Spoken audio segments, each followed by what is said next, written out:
to start this recording by correcting a mistake I made in the last recording.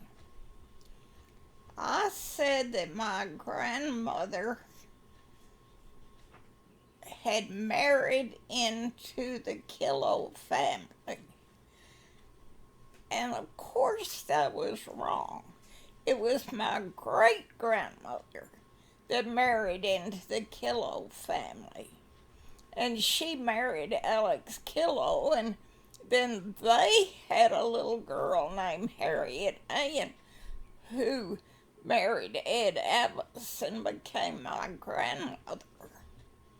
So my great-grandmother married into the Kilo family. My grandmother was born a Kilo. So I hope that corrected that. Then I want to add some about my memories of Glenrose as a child, which I had left out when I talked about the younger ages. The bank in Glenrose had some relationship with the bank in Cleburne where my father worked. And my father had to go check on the Glenrose bank regularly. And he always took me with him if I was not in school. And I loved going to Glenrose. Now, Camp Tres Rios was on the east side of Glenrose, but it was off on a side road. And when my daddy drove into Glenrose, he was driving on the main road. And he always commented when we passed the first camp on the left and talked about the fountain there, where as a teenager he and his friends had gone, and they had pictures standing on that fountain, which was built of concrete to look like the trunk of a tree with branches extending. But the water that came out of that fountain smelled like rotten eggs and tasted like rotten eggs. And it was supposed to be very healthy mineral water that helped to cure any ill that you had. And in the early 1920s, Glenrose had been a popular health resort because people came to drink that water. It wasn't as big a resort as Mineral Wells, but there were still, when I went there were still 2 large sanitariums up on a bluff above Glenrose where people had come to stay to drink that awful tasting mineral water. So Daddy always pointed out that fountain. And then we drove on down past the big rocks and the Oakdale Park with the swimming pool. And then we got down into the houses in Glenrose. And many of the houses were built of brown rock and petrified wood. Lots of petrified wood was found around Glenrose, and they used it in building houses. And it was the most interesting looking rock I had ever seen. And I loved to examine it. And Daddy would take me on walks around the houses, and we would get to stop and examine some of that petrified wood. But the main reason we went was for him to go to the bank and check on it. And the banker there was always so nice to me. And I liked him so much because he raised Palomino horses. Beautiful Palominos. And he ran and he rode, in all the parades in that area, and would ride one of his fancy Palominos in the parade. They were perfectly beautiful, and he always talked about them when we went there. And one time he took us to see his horses.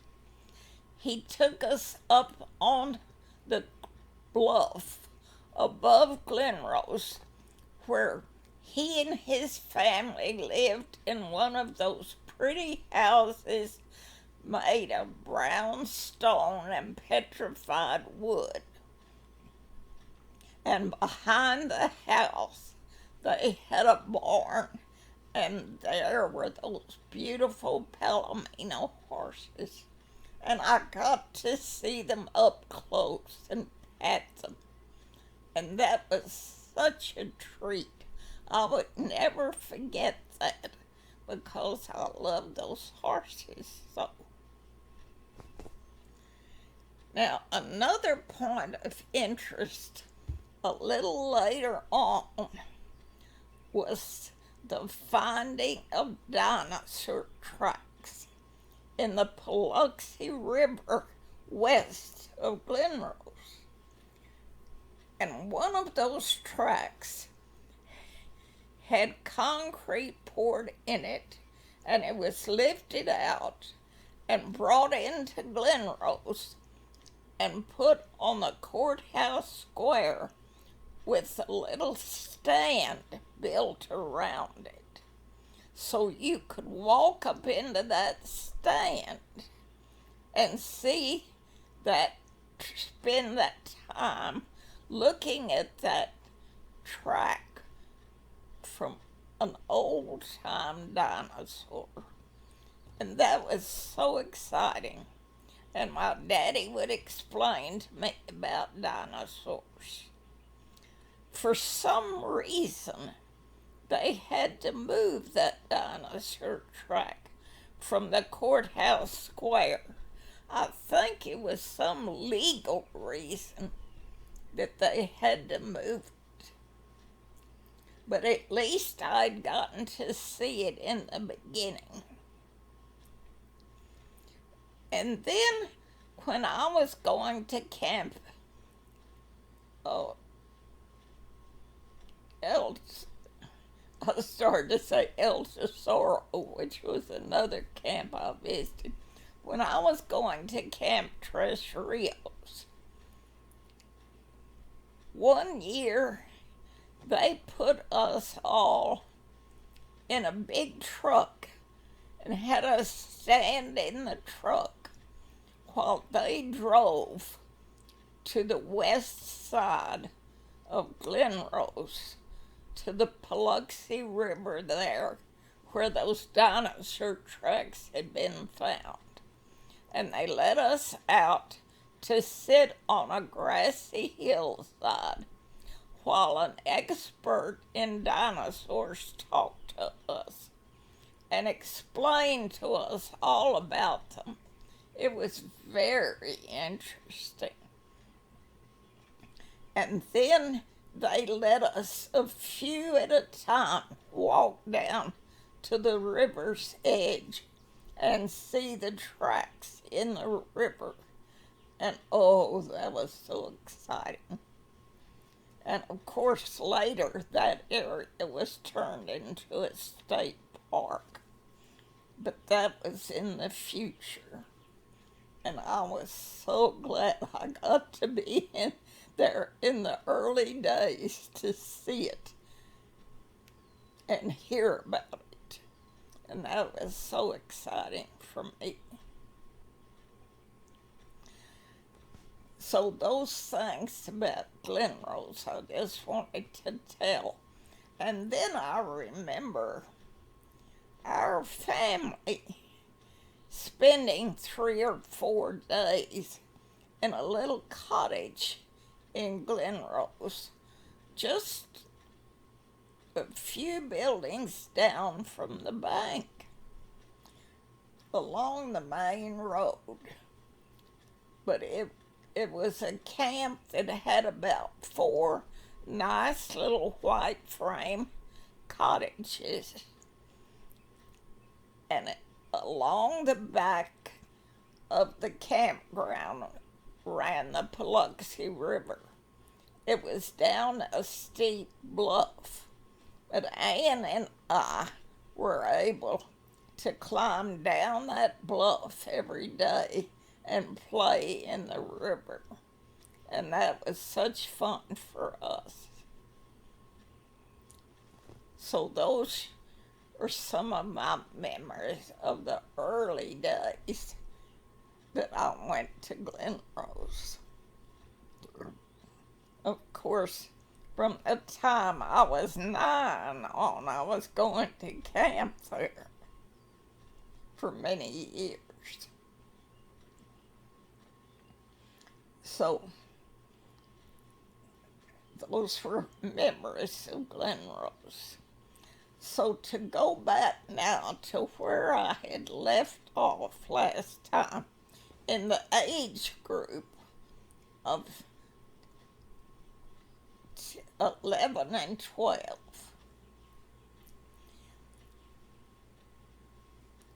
that was the year I was in the 7th grade. And in Cleburne, we didn't have a middle school. We had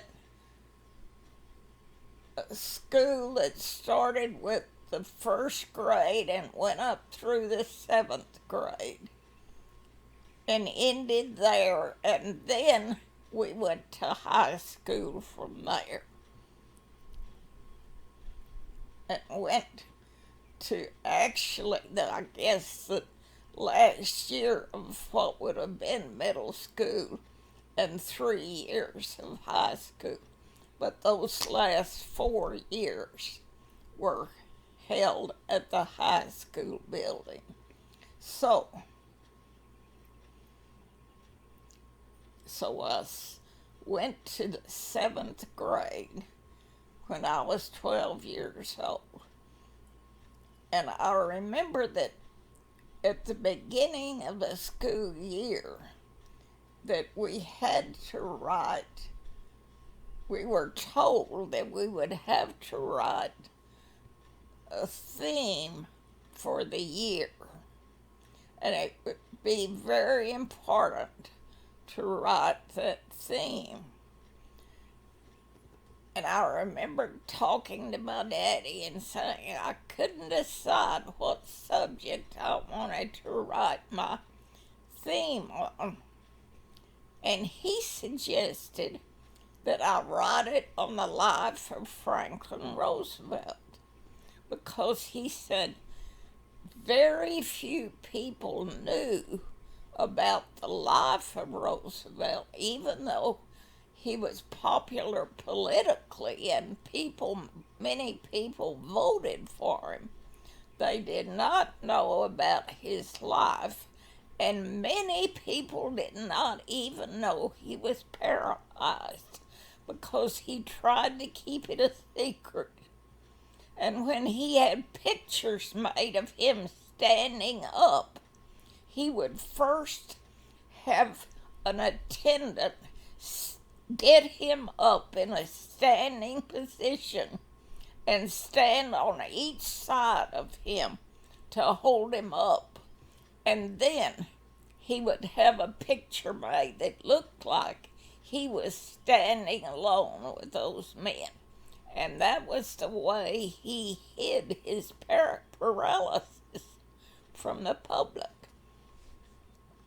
Well, my daddy thought that I ought to write the story of his life and tell the truth about his struggles, because Daddy thought he was so heroic and Daddy admired him so much. Of course, I think it was sort of a political reason, because my daddy was so in favor of him politically. So, anyway, Daddy helped me find several books that gave the story of Roosevelt's life, and I studied those books, and we went to the library and got those books. And then I started writing my theme, and I wrote the theme on his life. And my teacher said it was so good that eventually they chose it as the best theme written in the 7th grade in our school. And we had a ceremony when we graduated from the 7th grade. And the person who had written the best theme read the theme at the ceremony. So I had to read my theme to the parents and all the other people gathered in the auditorium.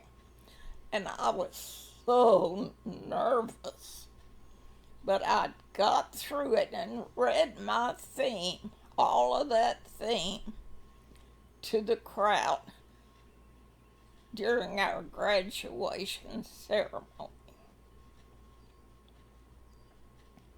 And my parents seemed to be proud, so I was thankful for that. And then my parents gave a party for the whole class. And they did such a great job. They organized it all so well. My mother called mothers of kids in the class and got them to agree to donate food and to come and help with preparing the meals and serving them. And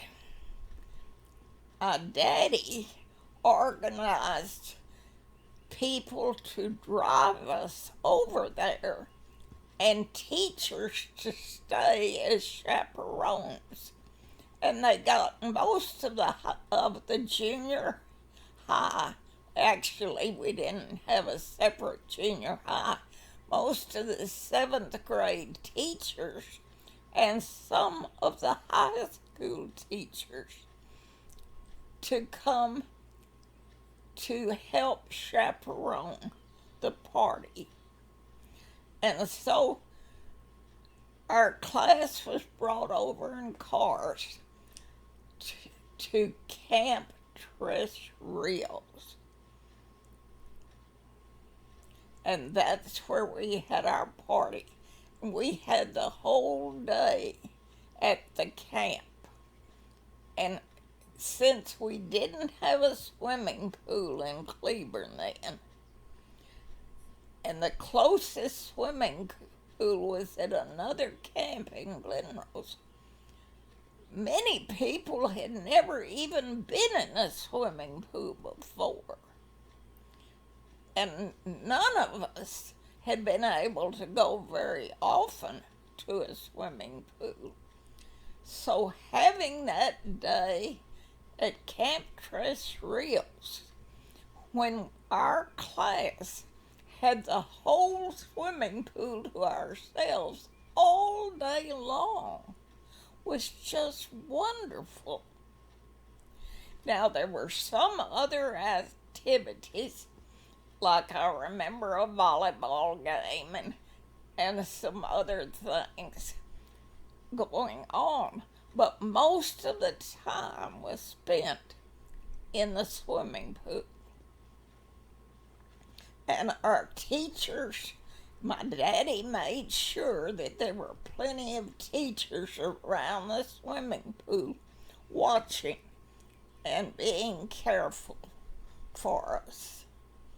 So that was that party when I was graduated from the 7th grade. Now, it was about that time that I was beginning to see that there were some advantages to being a girl. And I remember that Jeanette's mother was saying that we needed to start doing some things more like a girl. And after we had put on that show at the theater on a Saturday morning, after that, we didn't put on any more plays in the summer house. They just seemed too juvenile for us after that. And our mother started giving us other kinds of parties. Some of the mothers thought we ought to learn to play bridge, and they tried to teach us. And then we had a few bridge parties, and I remember my mother giving us a bridge party. But none of us were very enthusiastic about it, and that fizzled out. And Mrs. Hoffman thought we needed to learn proper manners for a formal dinner. And so she started having luncheons for us that she called formal luncheons. And she taught us proper behavior at a formal meal. And so various parents began teaching us things they thought we ought to know as we were beginning to grow up. And I remember then the next phase was a party by Mrs. Hoffman at which she invited boys, the same number of boys as girls. And she taught us to play spin the bottle. And when the bottle was spent on someone, you had to take a walk with them down to the end of the block and back. And that was the first time we had ever taken a walk with a boy. And Miss Hoffman would stand out on the curb and watch us to be sure we came back at the end of that block. But we did. Everybody was well behaved, and we were all a little nervous about taking those walks with boys. So those were some of the parties that we had. And then I remember my parents having a wiener roast for us, just for the girls, and in our backyard, and that was fun. And all of this was as the Copper Club was beginning to wind down.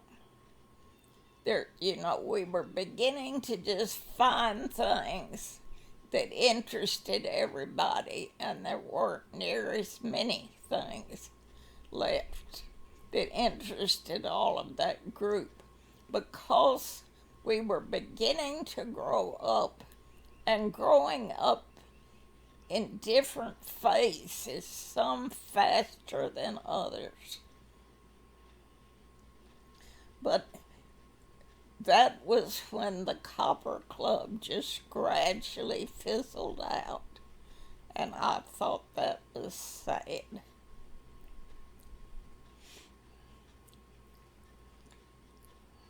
But after that, maybe I need to stop and get my thoughts organized a little bit before I go any further. I wish that I could make notes about these things so I could remember everything better. But for all of it, I have to rely just on my memory. And sometimes I forget things that I want to add. So I'm going to take a short break and try to remember some of these things that were happening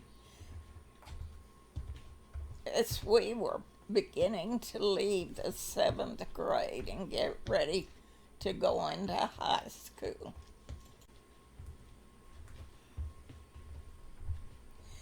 Our high school in Cleveland had a rather unusual arrangement. There were 4 groups of girls that had like home rooms on one side of the building, and on the completely far other side of the building were 4 groups of boys. Each group was on a different level. The school was several stories high. And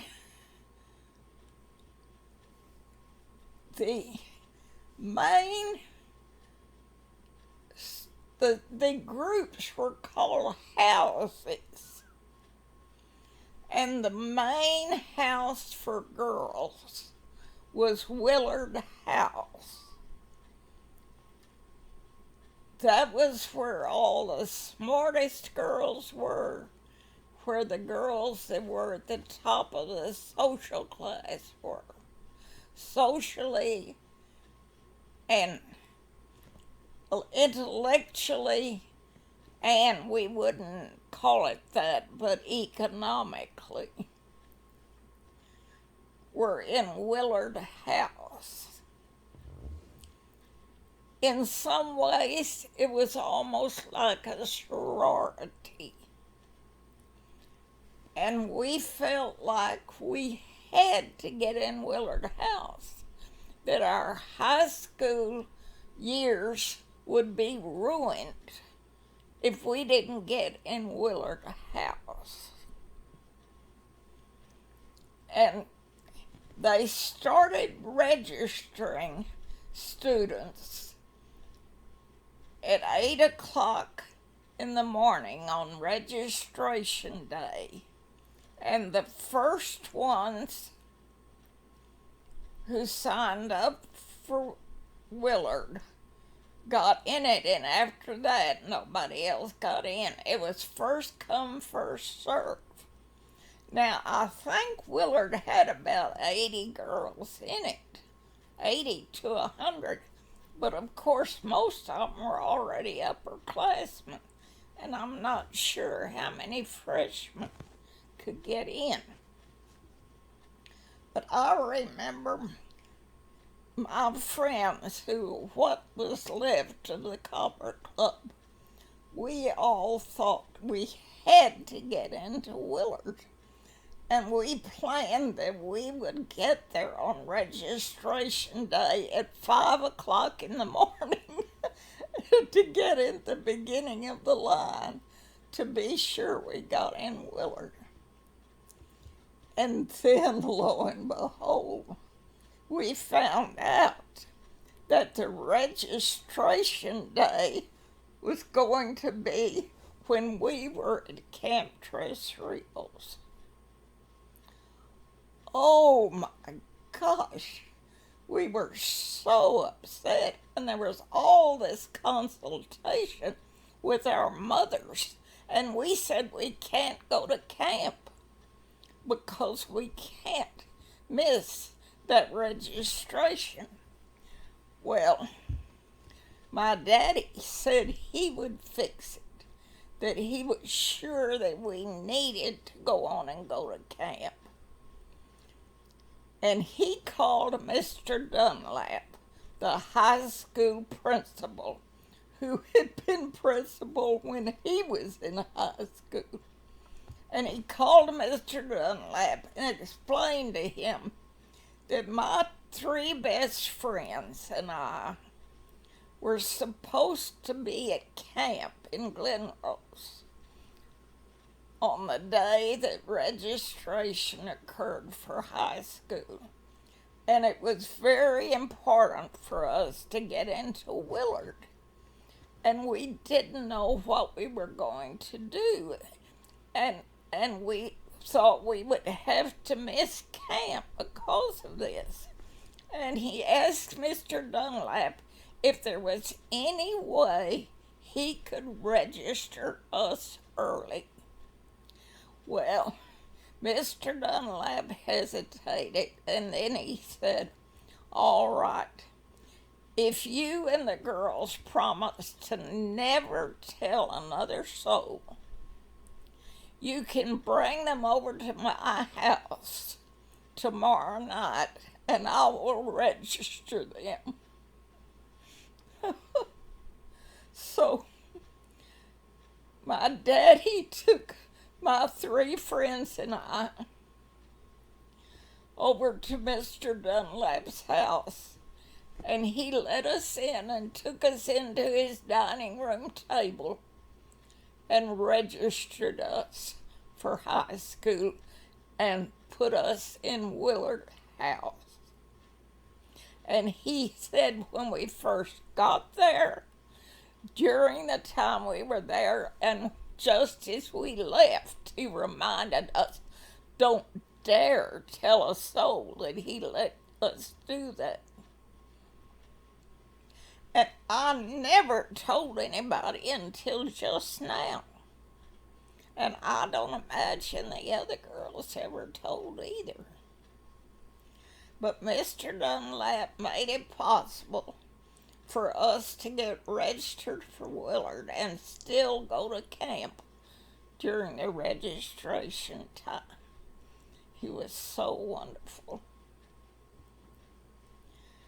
So we got registered for high school, and then we started to school. And I remember seemed like there was something else before school started, but it slips my mind right now. But the main thing was that he got us registered and we got into Willard. And, okay, the other thing was there were two high school teachers named Miss Gray. They were sisters, and they lived down the street from us, and I had known them all my life. And one of the sisters taught Spanish, and the other taught Latin. And the one that taught Latin was also in charge of Willard House. She was the house mother, and she always sat at a desk up in front. And Willard was mainly like a study hall for us. But it was also like our home in the high school. It was a place that we felt at home. And we were listed there to sit there alphabetically. So my seat was right at the front, and I always treasured that seat being at the front in Willard House. And I saw that the leading girls, the girls I had heard about who were leaders in the senior class, were all in Willard. And I was so proud to be in the same house with those girls. Well, the Miss Gray he taught Latin talked to me ahead of time and said she wanted me to be sure and take Latin and to join the Latin club. The students in her class had formed a club that met regularly, and they had such good times together and had parties. And she wanted me to take Latin and be a part of that. Now, I decided later that she was trying to get some kind of favor from my daddy. And she thought if she got me in her class and she showed favoritism to me there and in the Latin club, that my daddy then would loan her the money she wanted or something like that. And I didn't appreciate that at all. But her sister, who taught the Spanish, was much quieter. And she didn't beg anybody to take Spanish. She just was there, and I was dying to learn to speak Spanish. We had had friends who had visited Mexico and had brought souvenirs back to us, and one brought a whole set of dishes back to us from made in Mexico, and we just loved what we had heard about Mexico. And I was dying to go to Mexico, and I wanted to learn Spanish. I didn't care about learning Latin. And I told the first Miss Gray that I was sorry, I just was not going to take Latin because I wanted to take Spanish. She begged me and begged me, told me all the advantages of learning Latin. It didn't convince me at all, and the more she begged, the more stubborn I got, and told her that I was sure I just wanted to take Spanish and it was my choice. So I never did take Latin, and I enjoyed the Spanish class a great deal. And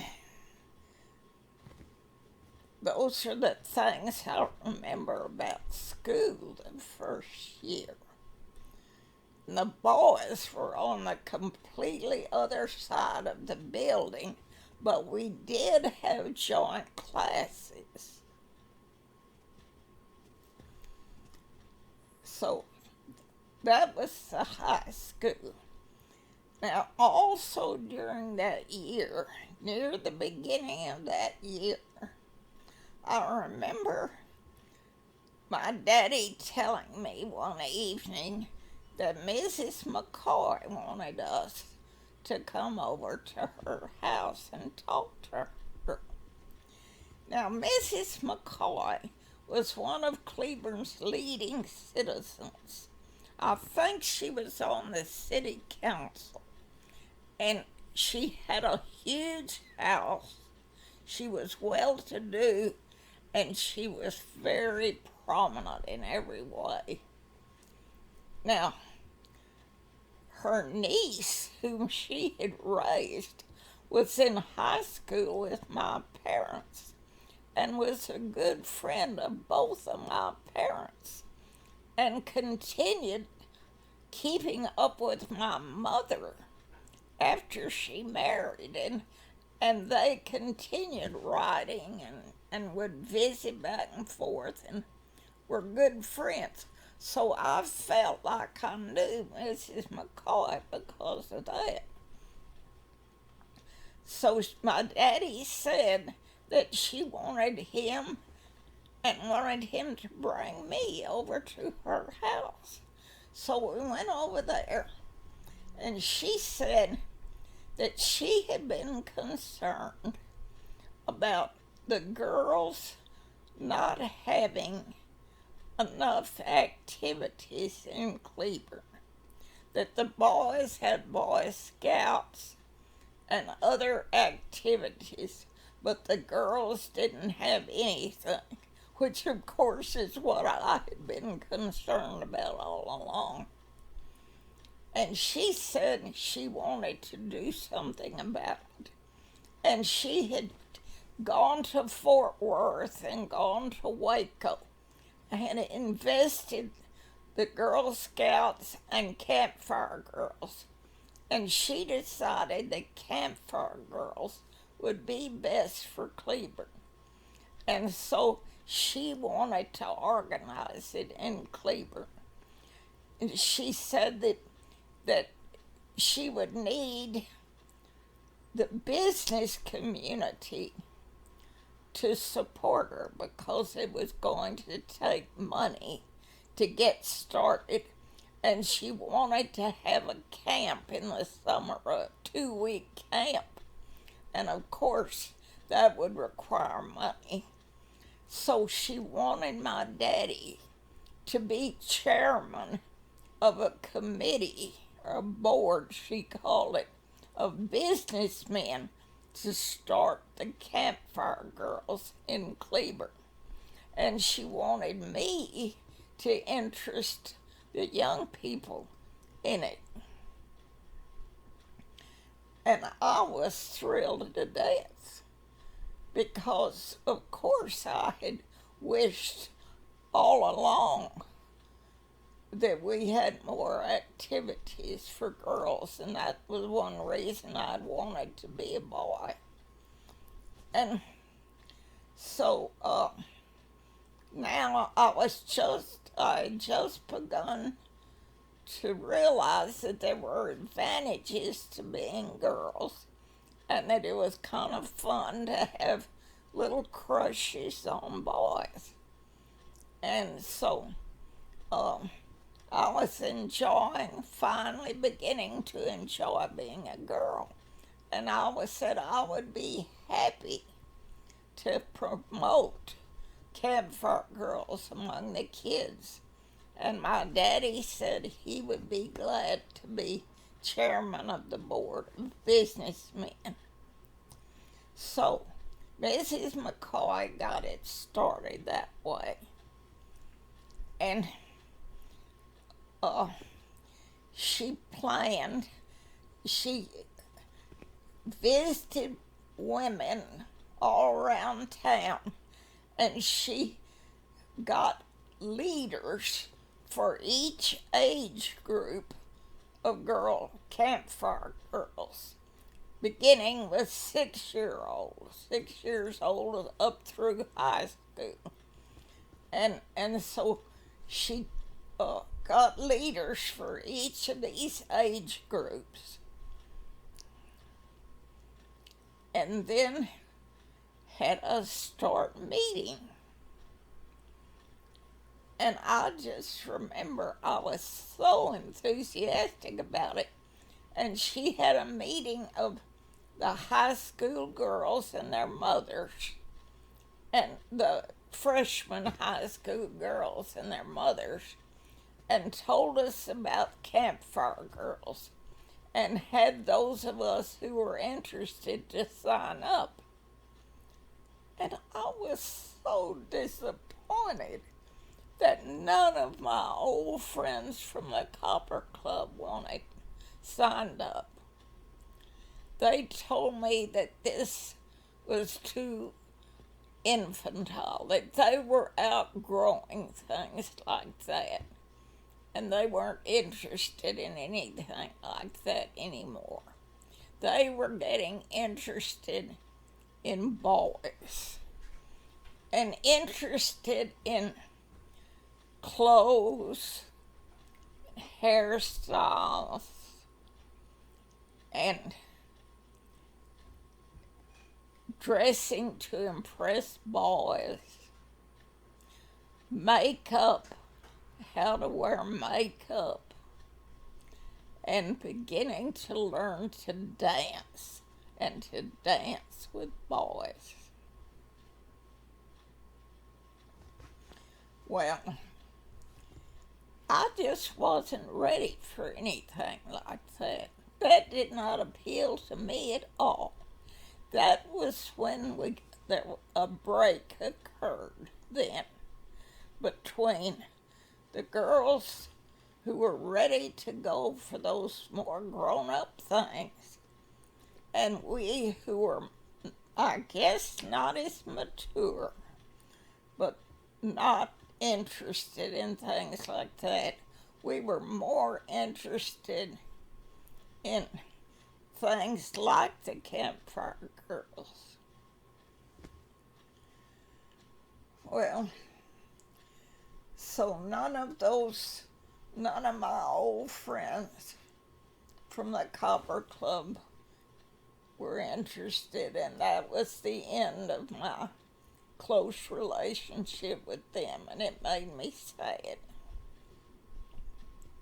But I had new friends because in the group of high school students that was formed for the Campfire Girls, there were girls from other parts of town, other schools that I did not know, and I made these new friends. And that was very good. It was good for me, and I enjoyed having the new friends. And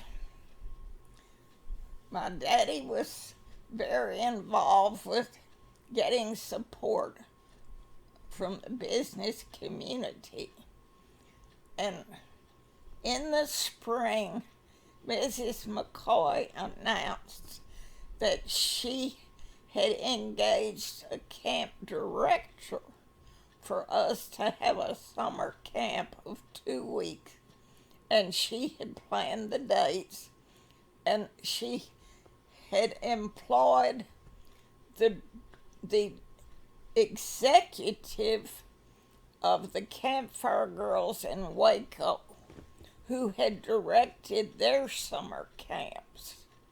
And she had employed her to have a 2-week summer camp for the Cleburne Campfire Girls. So it was up to my daddy and his group of businessmen to find a camp and hire it for that period. And that, of course, was a hard thing to do. But he finally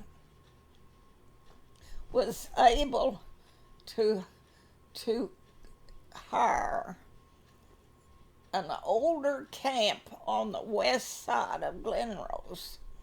It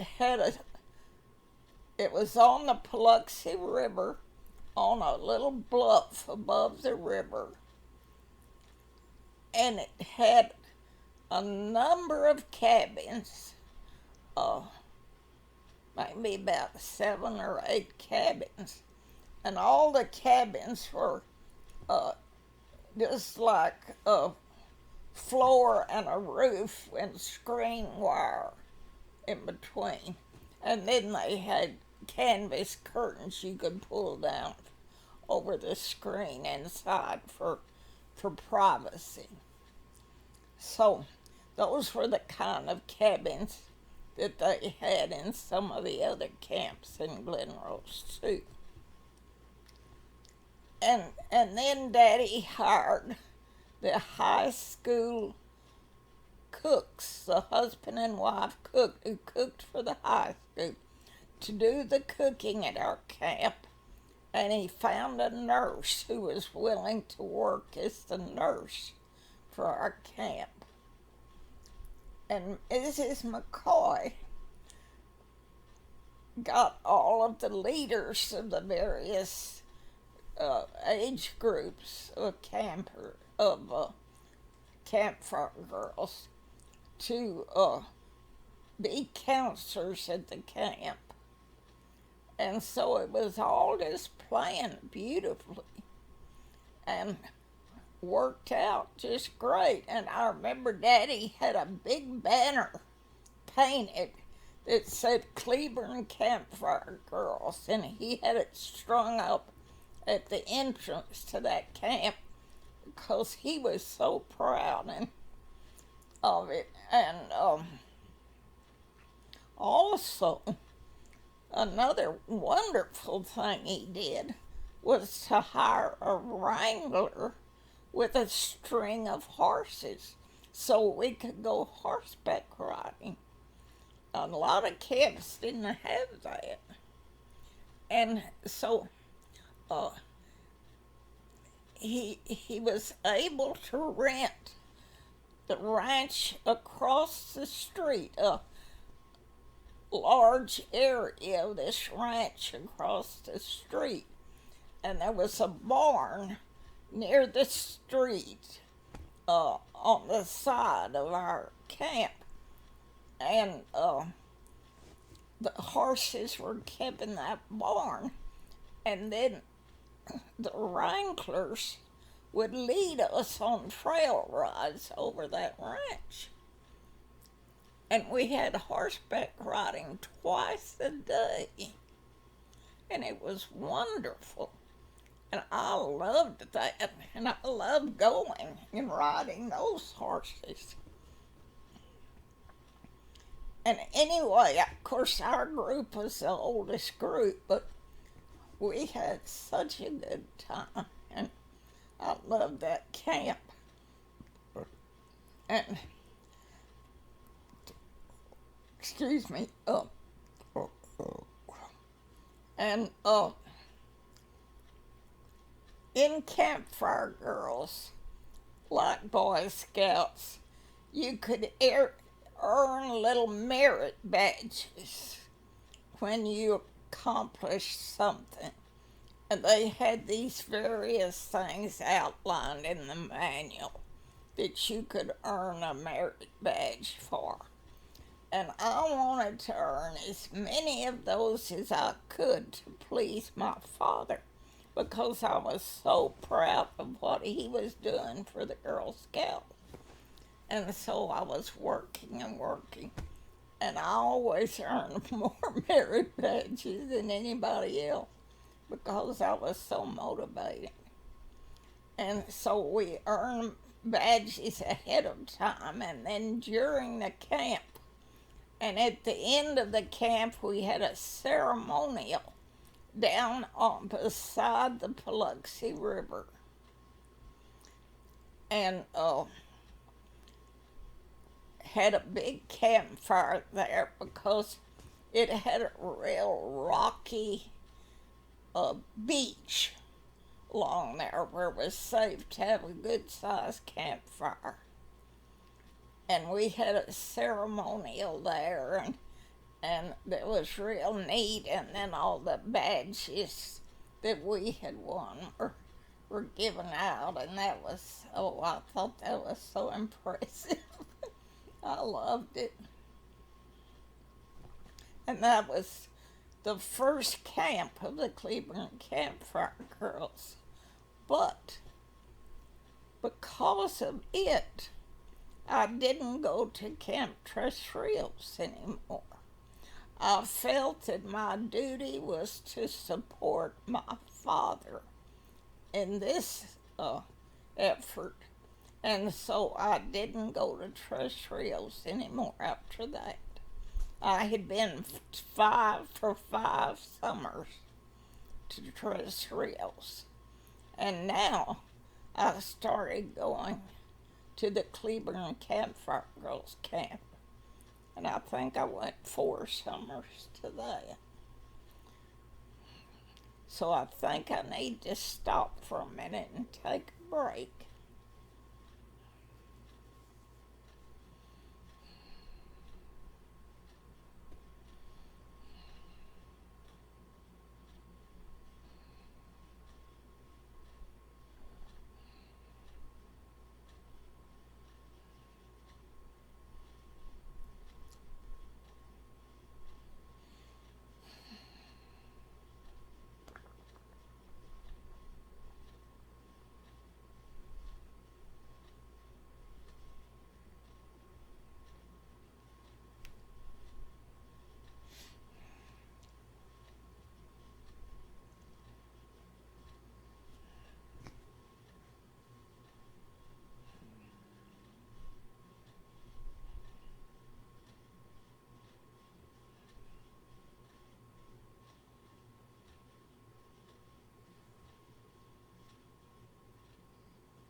All right, I'm ready to start again.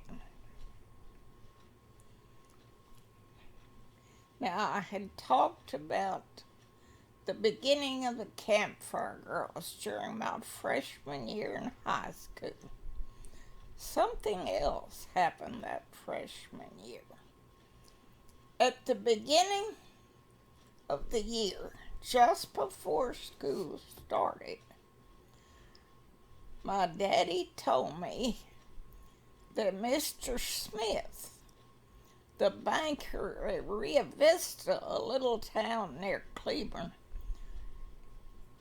called him and said that he had a daughter my age, and she had been going to school in Rio Vista, but they wanted her to start coming to school in Cleburne, and she didn't know anyone there, so he wanted her to get acquainted with me, and they invited us down to their house so I could get acquainted with her.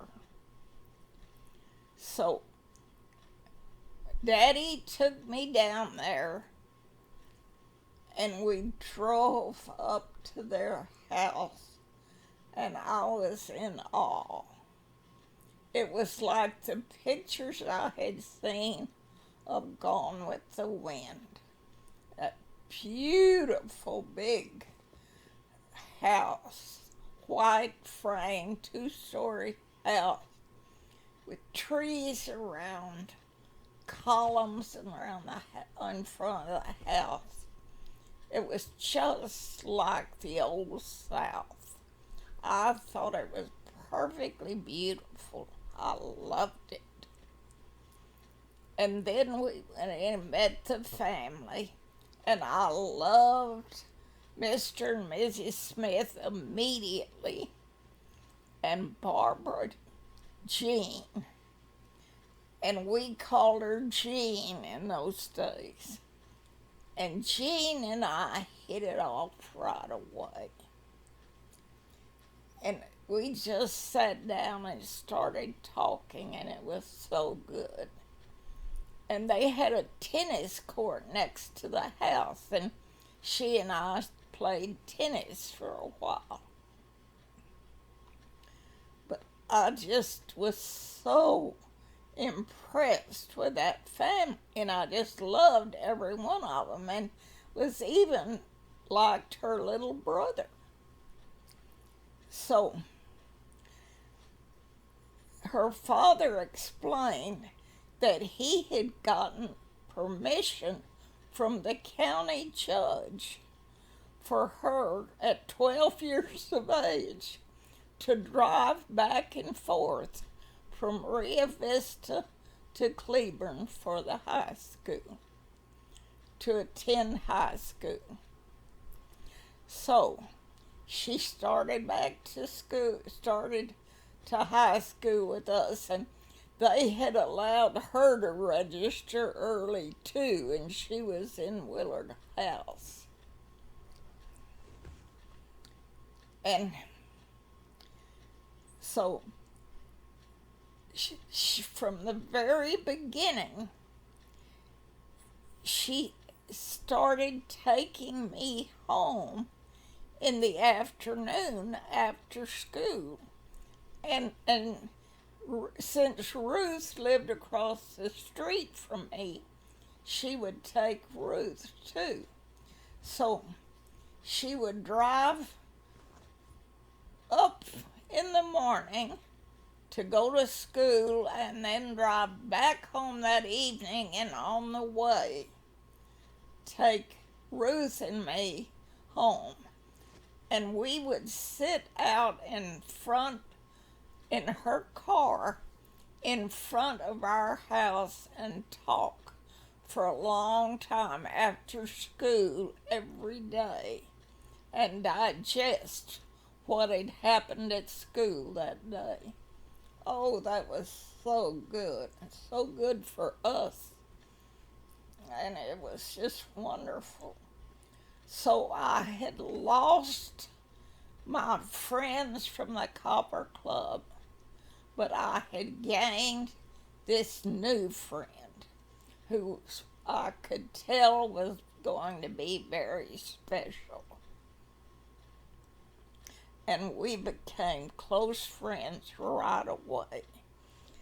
And my parents would invite Jean to spend the night with us when there was a football game on in Cleveland.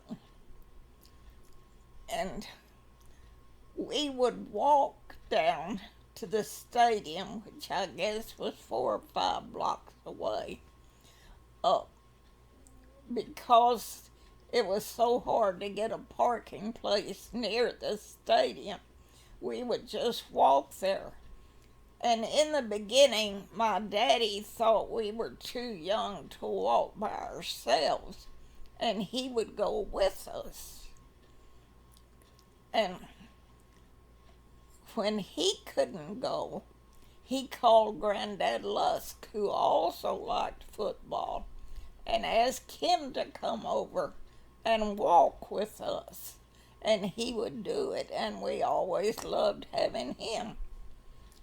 And I also remember there were lots of trees all along that sidewalk, and nobody ever raked up their leaves in those days.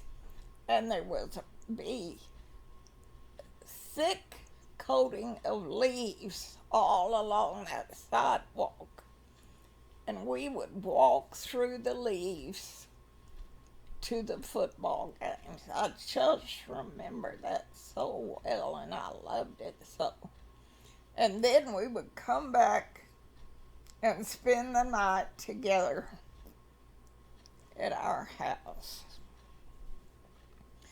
Then when there was not a football game, very often Jean invited me to come down and spend the night with her. And I loved sleeping in that big old house.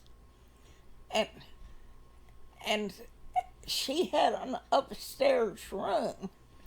And after her parents and little brother got up, we would go out. There was a sleeping porch all across the front with a bunch of beds where people could go out when it was too hot in the bedrooms.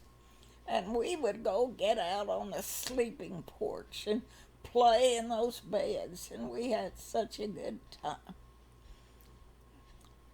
And then they also had horses, and Jean and I would ride horseback, and I loved having another horse to ride. And I remember one time I got the idea, I said, why don't we ride into your dad's bank and pretend to be robbers holding him up? Now, of course, that was a silly thing, but that was an idea I had. So she liked the idea, and she got bandanas for each of us to take. And we rode in. It was about 3 miles away, and we rode in to the bank. And just before we got there, we took out the bandanas and put them around our faces, just below our eyes. And we had also taken one of her little brother's toy guns, or 2 of her little brother's toy guns, so each had one. And we went in there and pretended to be holding up her father at the bank. Well, he was such a good-natured person. He took it all in fun and acted like he was being held up, and he gave over some money to us and told us to go next door and spend it on something, get something good to eat. And there was one little store in Rio Vista, and they had lots of good sweet things. And we would go over there and get candy and ice cream and things like that. Cold drinks and things. So that was fun. And Also, other things I remember, I loved the patches of corn. I loved watching the corn in the fields. And I loved when her mother, Jean's mother, would ask us to go down and pick out the roasting ears for supper. We called, when we were having ears of corn to eat, we called them roasting ears. So we would go down and go through the rows of corn and pick out good roasting ears for supper. That was fun. But the most fun of all, besides the horseback riding, was target shooting. Now, Jean's father had also taught her how to use a gun and how to be safe with it. And he had a target that he had built because he liked to go deer hunting. And it was the neatest target I had ever seen. He had a full-size figure of a deer cut out of metal and attached to a wire at the top. And he had that strung over a gully.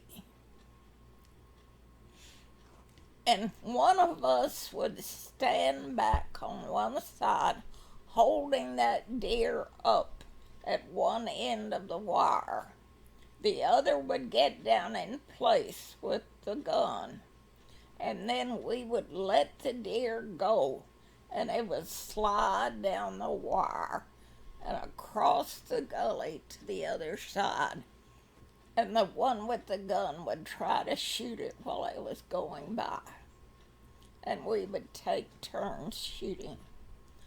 Oh, I thought that was some of the most fun I'd had in a long time. And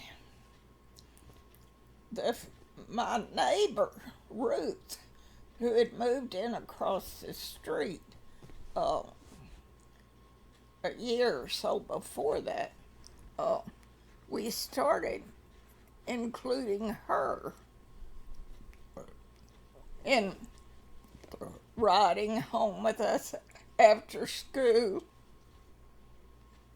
going with us to football games, and then going down to visit. Some of the time she went down, not near all the time, but some of the time she was invited to go down to spend the weekend at Jean's. And so we would have all three of us then. And she also had been given a .22 and taught how to use it. And so we three would have such fun practice shooting, target shooting. So we had a lot of fun on the farm. And I loved that old house. And I loved Jean's parents. And I remember one time her father got a letter when I was there, and it said some organization that he belonged to had appointed him an honorary colonel. And so I started calling him Colonel. And from then on, I called him the Colonel. And I loved him. He was a chubby, kind of chunky, a chunky man. But oh, so sweet. And he was very quiet and reserved, but he was so good to us. and her mother had gone to to SMU and had graduated from SMU back in the early days. And she was very well informed, and she was uh, trying to teach us things that we needed to know about style and so forth, and hair. And I don't remember talking about makeup, but it was about style of clothes and hair, taking care of our hair and things like that. Things that were important and sensible.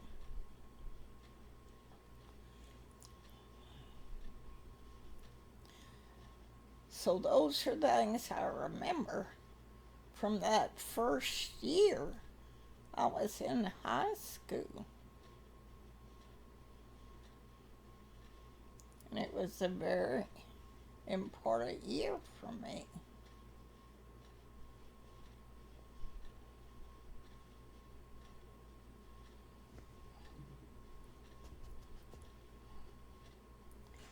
Now, all of a sudden, I remembered that there was something that I needed to correct. And I can't remember whether I've corrected it or not. So please bear with me if I've already corrected this. But in an earlier time, the last or time before last, I had said that my grandmother had married into the Kilo family. Well, it was my great-grandmother that married into the Kilo family.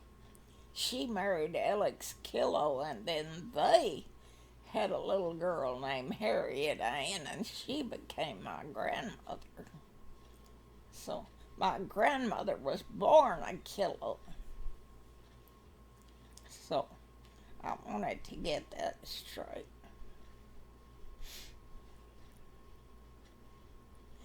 And then moving on to my next year in high school, when I was 14,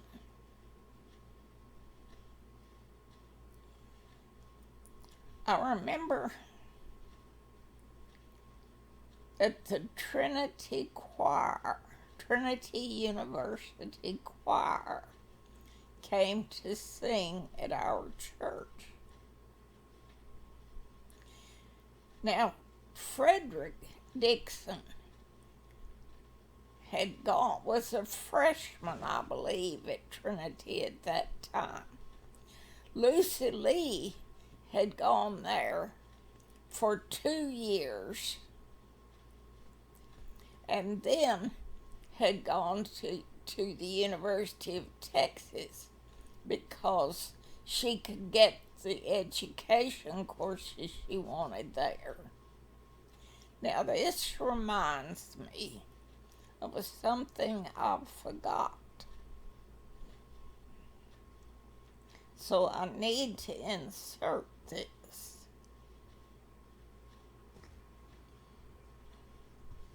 If I can just wait for a minute to get my thoughts collected.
Okay, I'm ready to pick up again with a little bit more.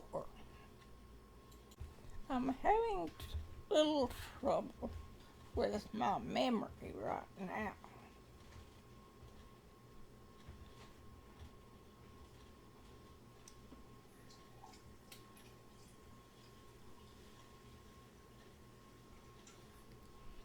My friend Jean did take Latin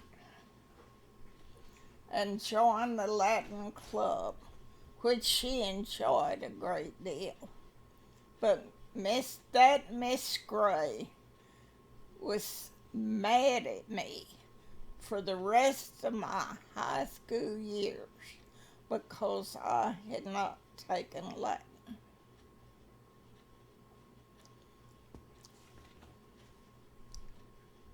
However, there was what was called a citizenship list, and every month, the school announced a list of 6 students who were good citizens, and I was on that list every month. So even though Miss Gray was mad at me, I thought at least I got on the list of good citizens, and I was thankful for that. Then during that first year, I broke my ankle playing tennis. We were taking tennis lessons instead of playing baseball and PE. And I broke my ankle while playing tennis. And I had a very hard time negotiating the stairs in the schoolroom because we had to go up and down the stairs between our classes. And I had to have someone carry my books for me, and I had to hold on to something, and it was very difficult for me going up and down those stairs. But finally the ankle healed enough that I could put weight on it.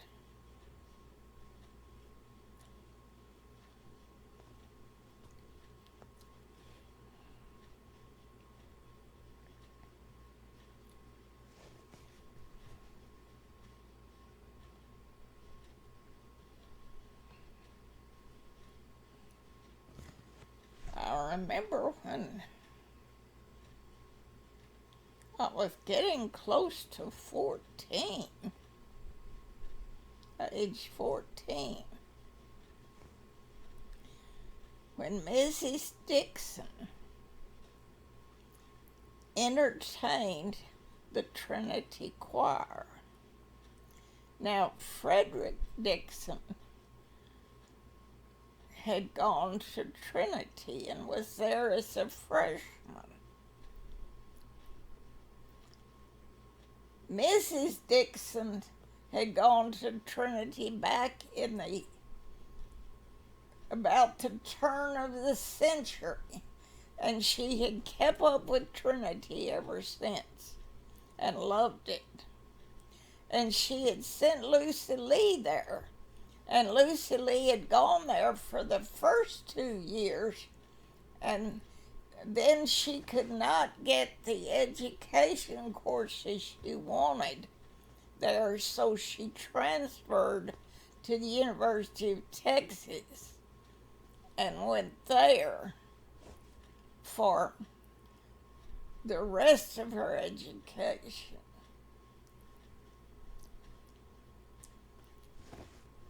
But Mrs. Dixon remained interested in Trinity and was always trying to promote Trinity. And when the Trinity Choir came to Cleburne to sing at our church, she offered to serve them a supper after the concert. And I remember the big bus that they were in drove over to her house and brought the choir.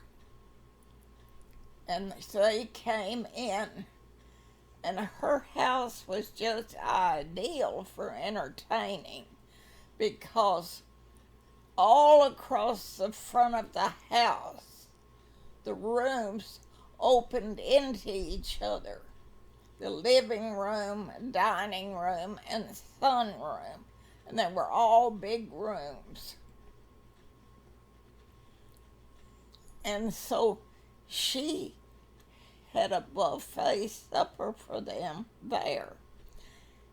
And she invited me to come over and help her serve them.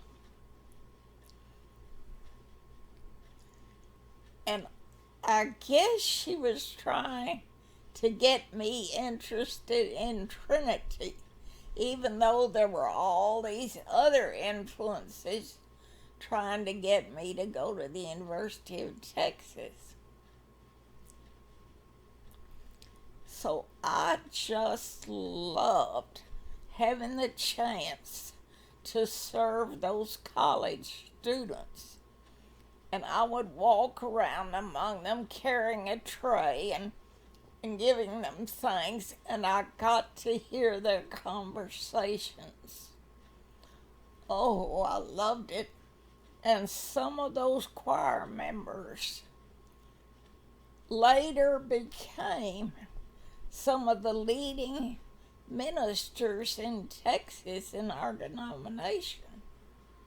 I remember that. And we would talk about that when I got to meet them. Now, our church had started as a Cumberland Presbyterian church, and Granddad Abbas was one of the charter members. And then the Cumberland church joined the Presbyterian church, and the Presbyterian church split during the war into the North and the South versions. And we were the northern part of the church. Some of the northern parts of the Presbyterian church came down into Texas and opened churches for some reason, and our church was one of them. So most of the Presbyterians in Texas were in the southern branch of the church. Naturally, it was the biggest, but there was a pretty good size in the northern part. And Trinity University was sponsored by the northern part of the Presbyterian church. And most of the young men who were going to become ministers in that branch of the Presbyterian church went to Trinity University. That was the best place for them to go, and most of them went there. And that's where I got acquainted. In Miss Dixon's sunroom, when I was serving refreshments, I got acquainted there with some of the future leaders of the ministers of the Presbyterian Church in Texas. Of course, women could not be ministers in those days. So I was so proud to get to help Miss Dixon with that. And then remember. This was when I was 14. I remember two terrible things happened. First, my granddad Abbas died. Now, the family had never told me ahead of time, but he had leukemia.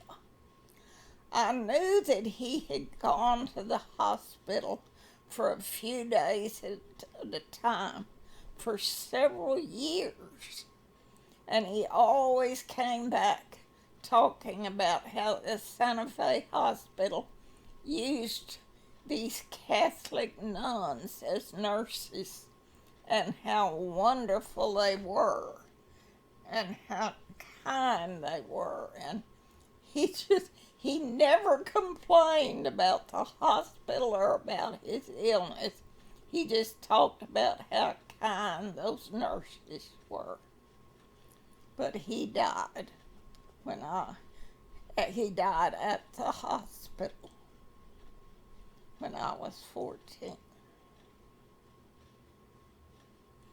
And the only thing I remember about it after that is that it was customary in those days to bring the casket with the deceased person back home and set it in the family living room and open it up for people to come and see the body. And it was customary to have somebody sitting by the casket 24 hours a day. And it was my daddy's job to line up people for the several days that the casket was at home, to line up the people who came for a few hours at a time, night or day, to sit by the casket. Now, I was told much later that custom had started before they started embalming deceased persons, and that someone whom they thought had died had sat up in a casket after they thought he was dead. And so, in order to avoid that happening again, they always had somebody sitting by the open casket watching it for several days before it was buried. Well, of course, after they started embalming bodies, that wouldn't happen. But the custom of having people sit by it still existed. And that's what happened in my grandparents' living room in Cleburne. I remember it so well.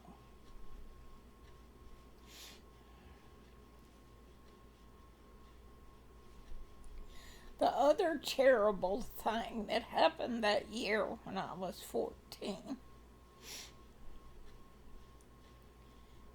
happened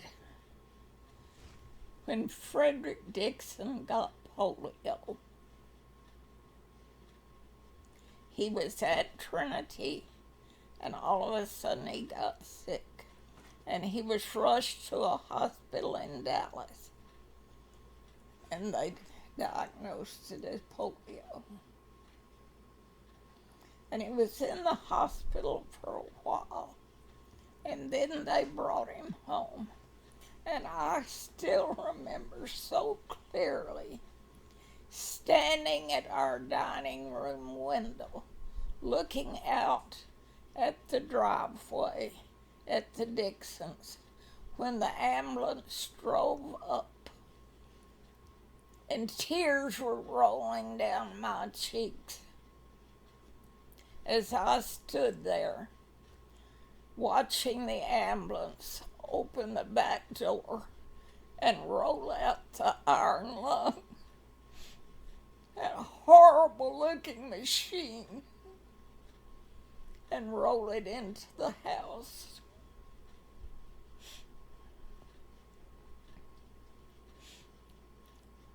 Now, Frederick's parents had remodeled the sunroom into a room for him since it was downstairs. And they had gotten the advice of a physical therapist on how to fix it. And they fixed the bathroom with the bars that were necessary and all.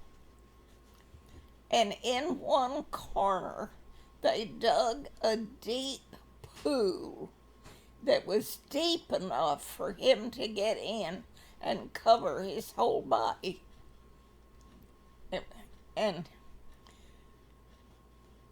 that was a very deep pool.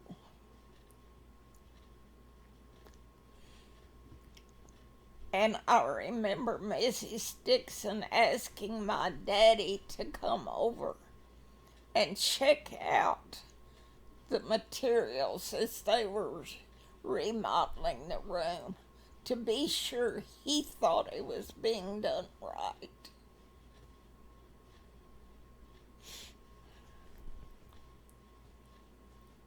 And it was, completely done. And then Frederick was brought in the iron lung, but he was able to come out of the iron lung for certain periods to get in the pool and to go into the bathroom. He had an attendant there 24 hours a day, an attendant with him. Fortunately, his parents had enough money that they could give him everything, all the best of everything.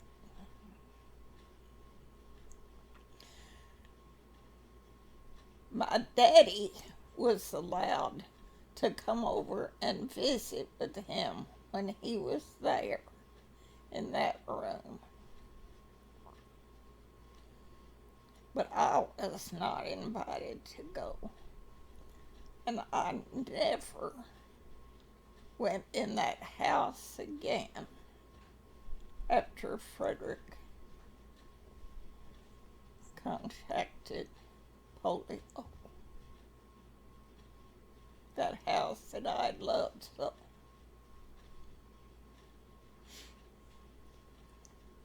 After a while, he began improving, and it may have been a year or more. He was moved to Marlin, where they had hot springs, and he was taken there to receive treatment in the hot springs. And I remember my daddy drove down to see him, and he took us with him on the drive to Marlin, but we were not allowed to go in and see Frederick. Only my daddy was allowed to go in. Frederick had been in his Sunday school class, and so he knew Daddy pretty well. Daddy knew him pretty well. And then eventually, he was moved a few years later. He was moved to Houston to TIRR. I think that is Texas Institute for Rehabilitation, and I don't know what the other R was. But it's a wonderful place for paralyzed people to go. And Frederick improved enough that he was taken there. And he spent there quite a long time.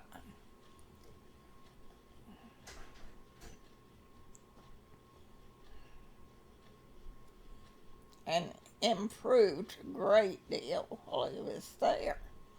He was forever paralyzed from the waist down, but from the waist up, he learned to take care of himself.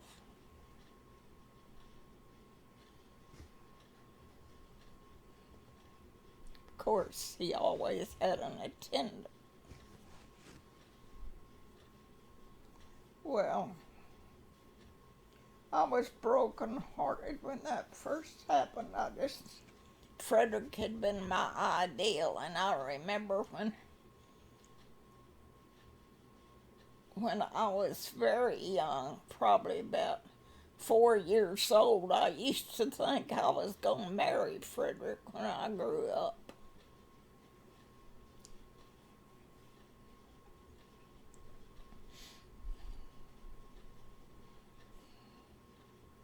He was 4 or 5 years older than me.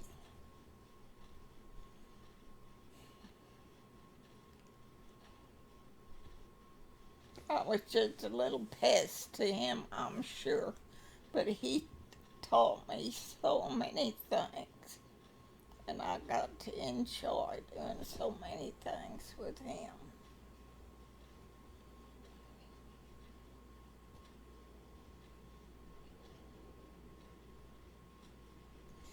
Another time, I can't remember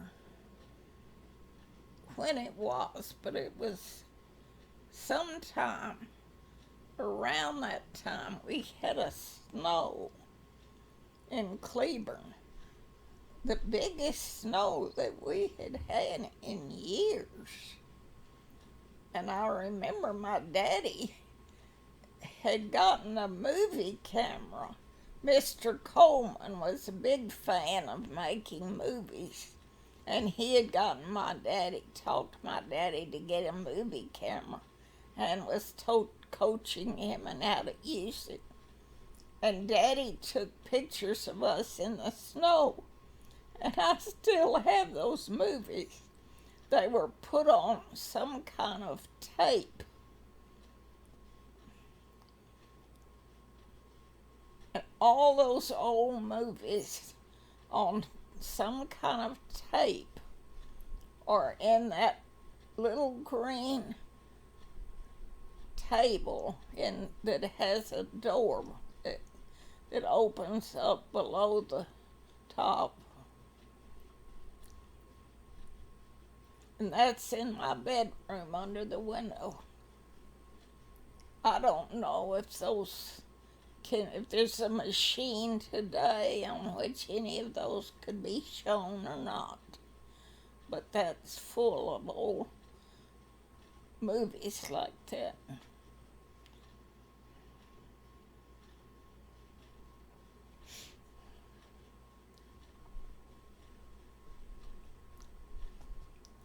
Now that's at the end of my second year in high school. My daddy had a very hard time finding a camp for us. He was not able to rent any camp in Glenrose. And he ended up with the only thing he could find was using the Cleburne State Park. And there was an old CCC camp, which we used. We used the barracks in that old CCC camp. The CCC group that built the lake at that state park. Now, after the war, those barracks had even been used by German prisoners that were kept out there. I remember And I remember once when they brought the German prisoners into town, and I was frightened. But that's where the prisoners stayed. So that was the camp, the only camp that he could find for us. The barracks were fine, except that it was so hot there. There were no trees at all to cool it off. While it was next to the lake, that didn't seem to cool it at all. And it was hot as blazes. But we had our camp, and we had Miss Gerald from Waco, and we went through all our rituals and all our earning all of our merit badges and our ceremonial and everything, in spite of burning up.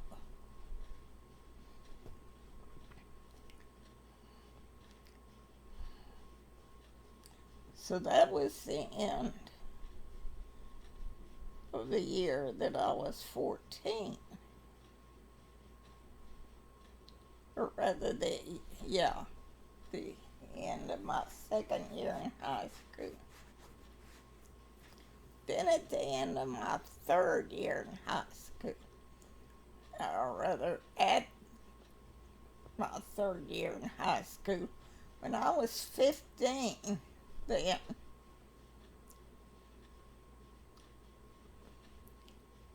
I remember two special things happening. One was I had gotten involved with Christian Endeavor. I guess I should have thought to mention it back when I was a freshman in high school.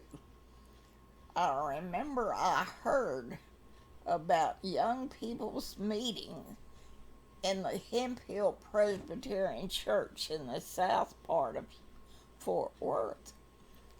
And we didn't have hardly any young people my age in our church in Cleburne, so we didn't get to have any of those activities.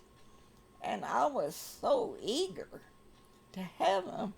So my daddy found out when their activities were going on, and he would take me to Fort Worth to attend Christian Endeavor meetings.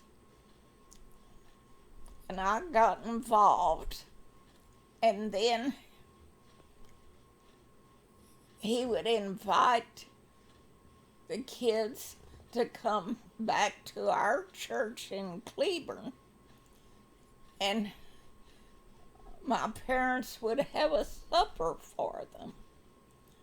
My parents were so good about doing things for my friends always.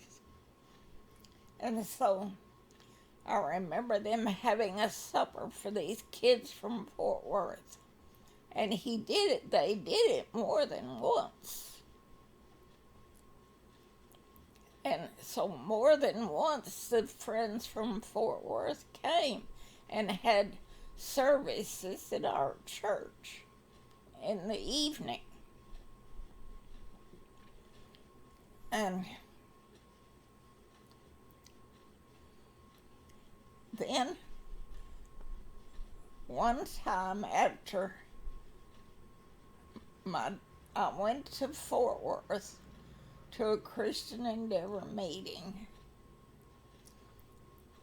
and they were having Presbytery meeting at the same time, and my daddy had gone to the Presbytery meeting.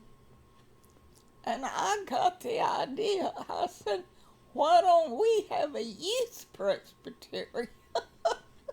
I just said that off the top of my head. And so some of the kids picked up on that, and they chose me to be the moderator, and they got me up at the pulpit and had me the moderator of the first youth presbytery in our presbytery. And so we started meeting. So I was going to meetings of the youth presbytery and meetings of Christian Endeavor, both in Fort Worth, and my parents taking me there, and often then I started spending the night there with someone. And some of the meetings lasted 2 days, and that's when I would spend the night with someone.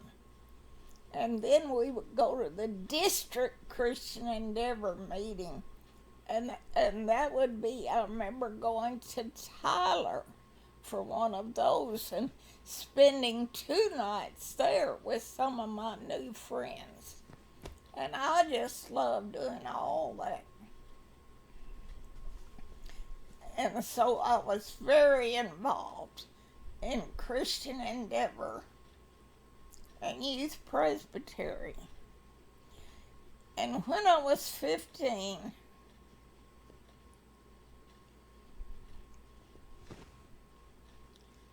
we learned about a Christian Endeavor conference in Estes Park, Colorado.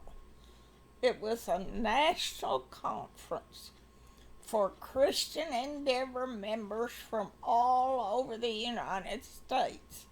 They were all invited to come to that conference.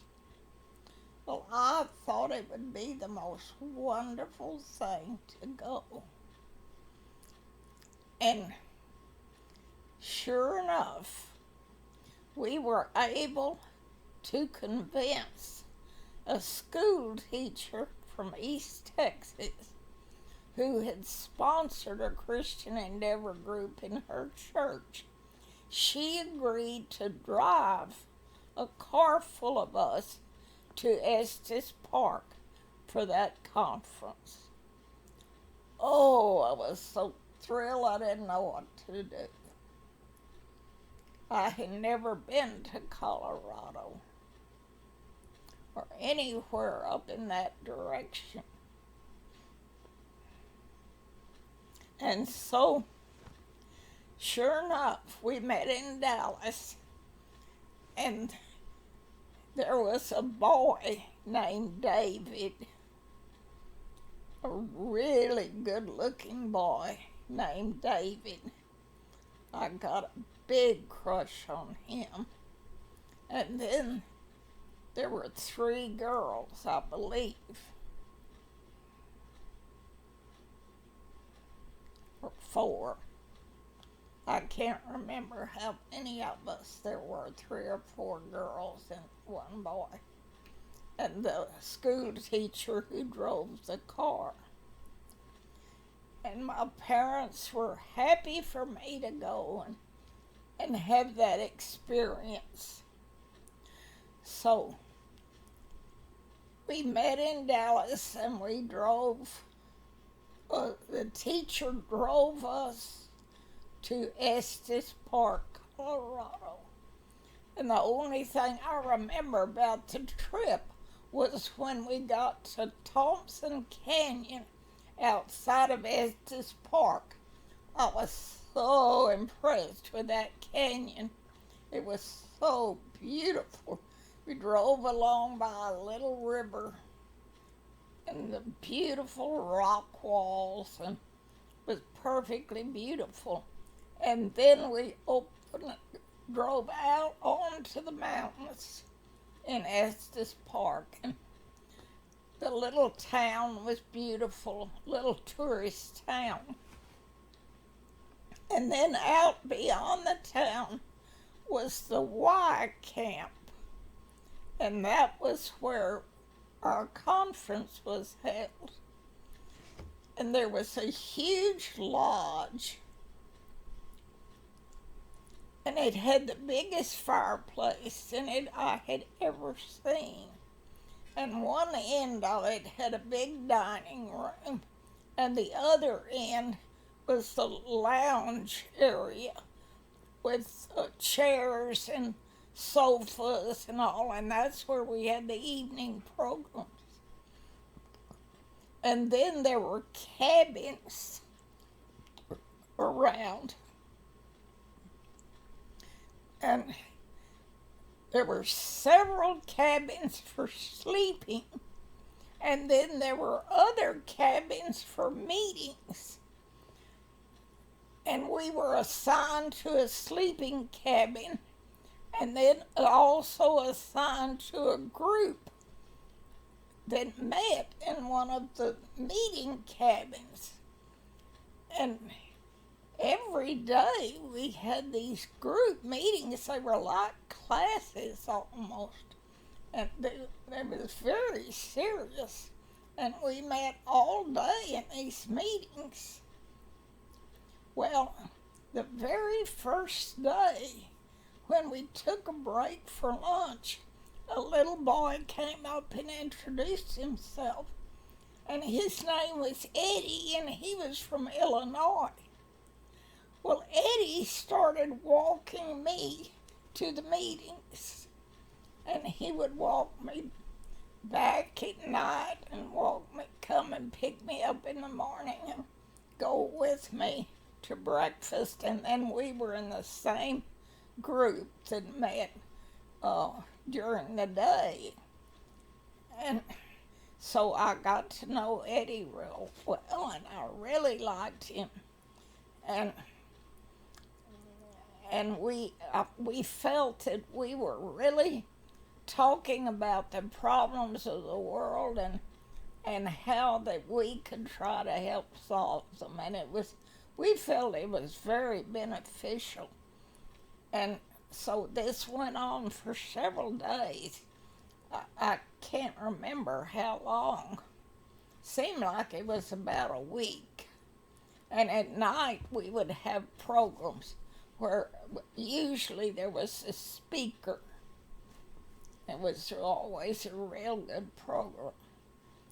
Well, I was just overwhelmed with all I was learning and all the new people I was meeting, all the new experiences I was having, the beauty of where we were, and then having this boyfriend leading me around everywhere was a new experience for me.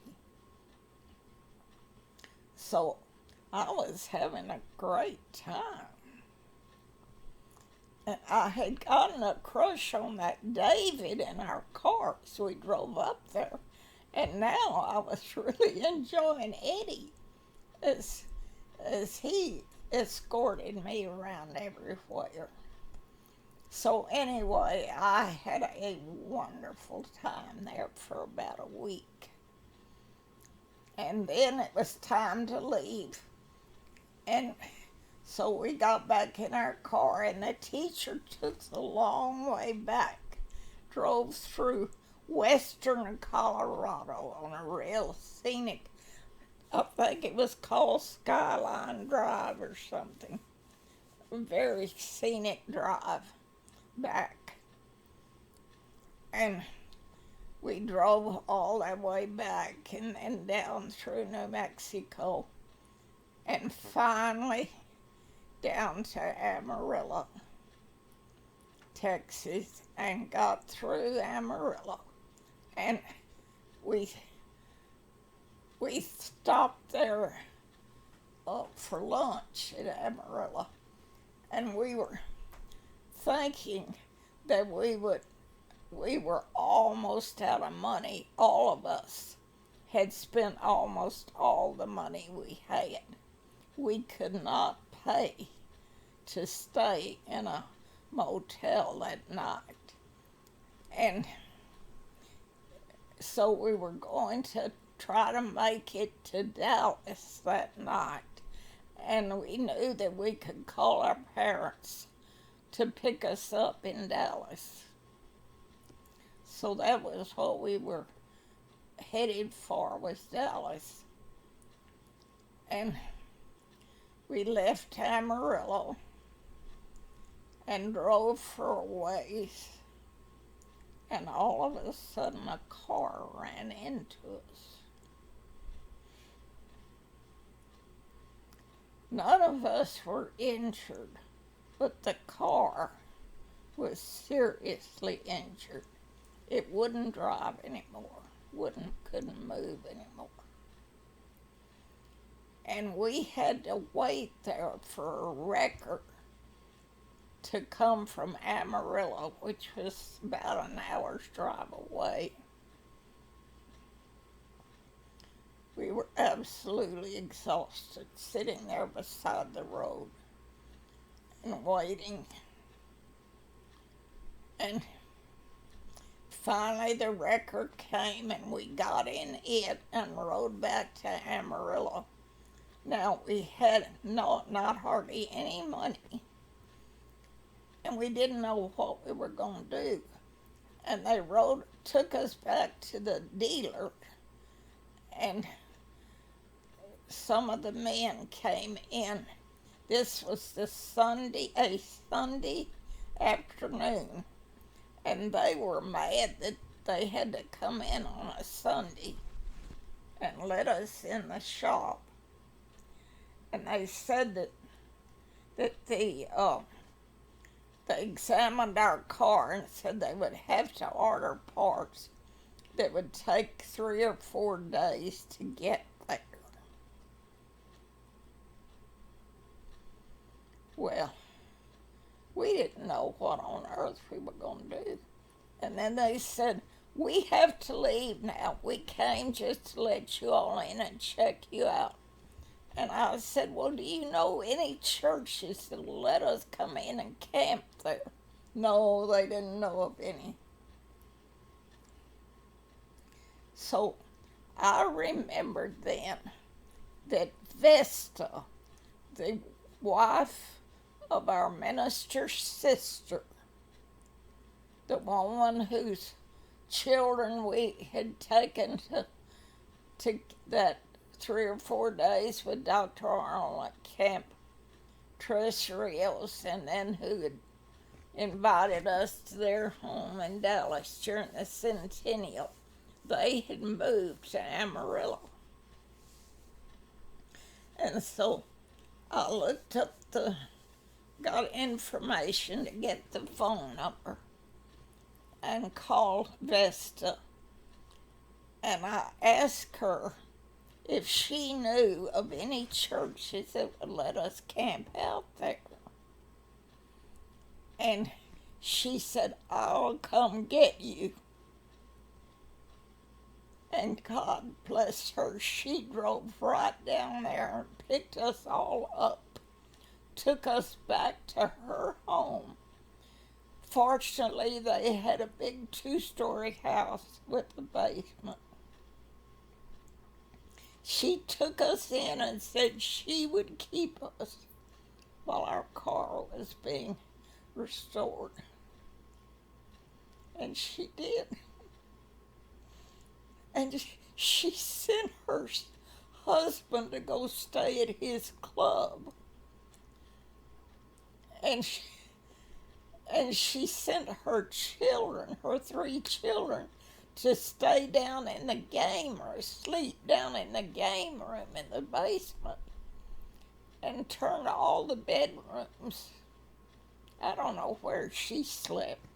Turned all the bedrooms over to us. Oh my gosh. She cooked meals for us every day. The school teacher who had driven us, of course, helped her prepare the meals.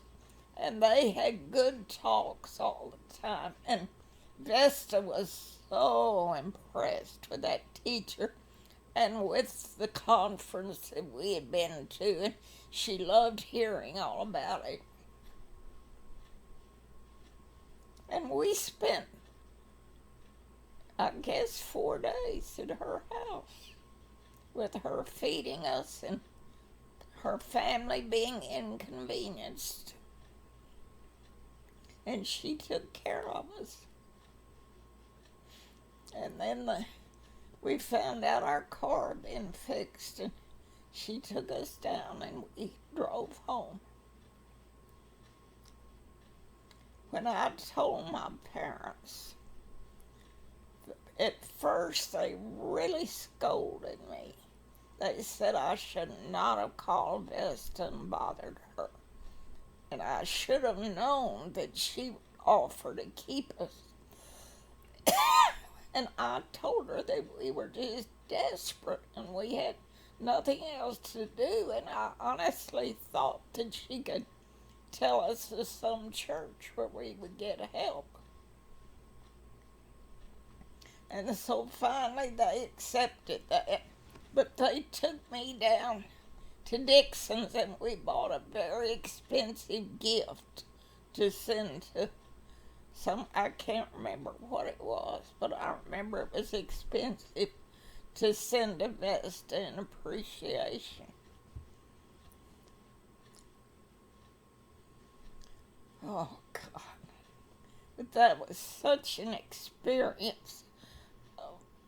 Having that wonderful experience in Colorado. Well, the wonderful trip going and coming. And then that wonderful experience at the conference and all we had learned.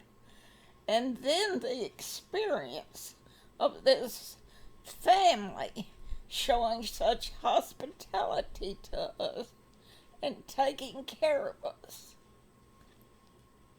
was just the most wonderful experience. I'll never forget it.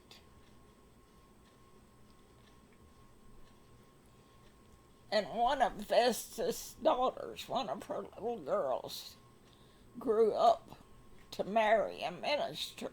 And she said one reason she did was because she was so impressed with that visit from us.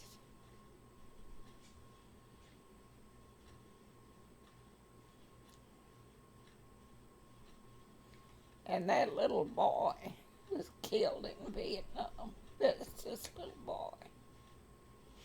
But that was quite a while off. So, anyway, that was our experience in Colorado and in Amarillo.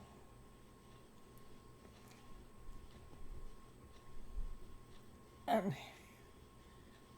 so when I got back, that David, the good-looking boy who had ridden with us, wrote to me.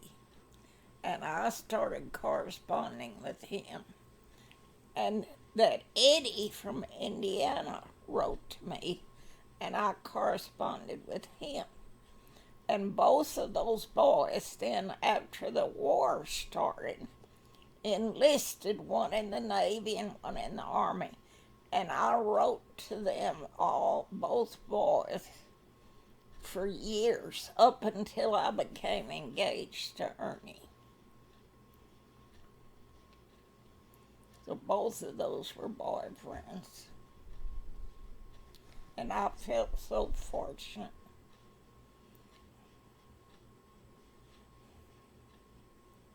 So those were my experiences with Christian Endeavor. And after that, I was elected to a statewide office. The next year, I was elected to a statewide office with Christian Endeavor. And was very active that summer and the summer after my freshman year in Trinity. I was very active, but then after I became engaged to Ernie and was trying to finish college in 3 years, I just had to give that up and didn't get to participate in it anymore.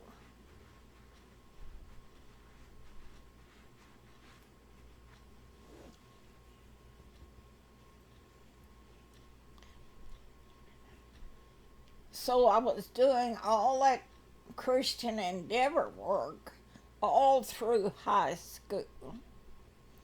And Also very involved in the Campfire Girls all through high school.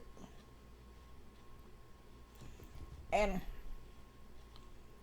I remember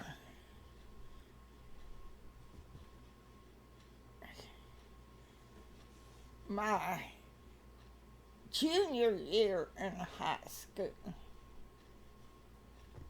Then, let's see, I guess it was in my junior year that I made the trip to Colorado. But also, during that time, I did something else special. And what was it? It slipped my mind. Oh, yes, now I know.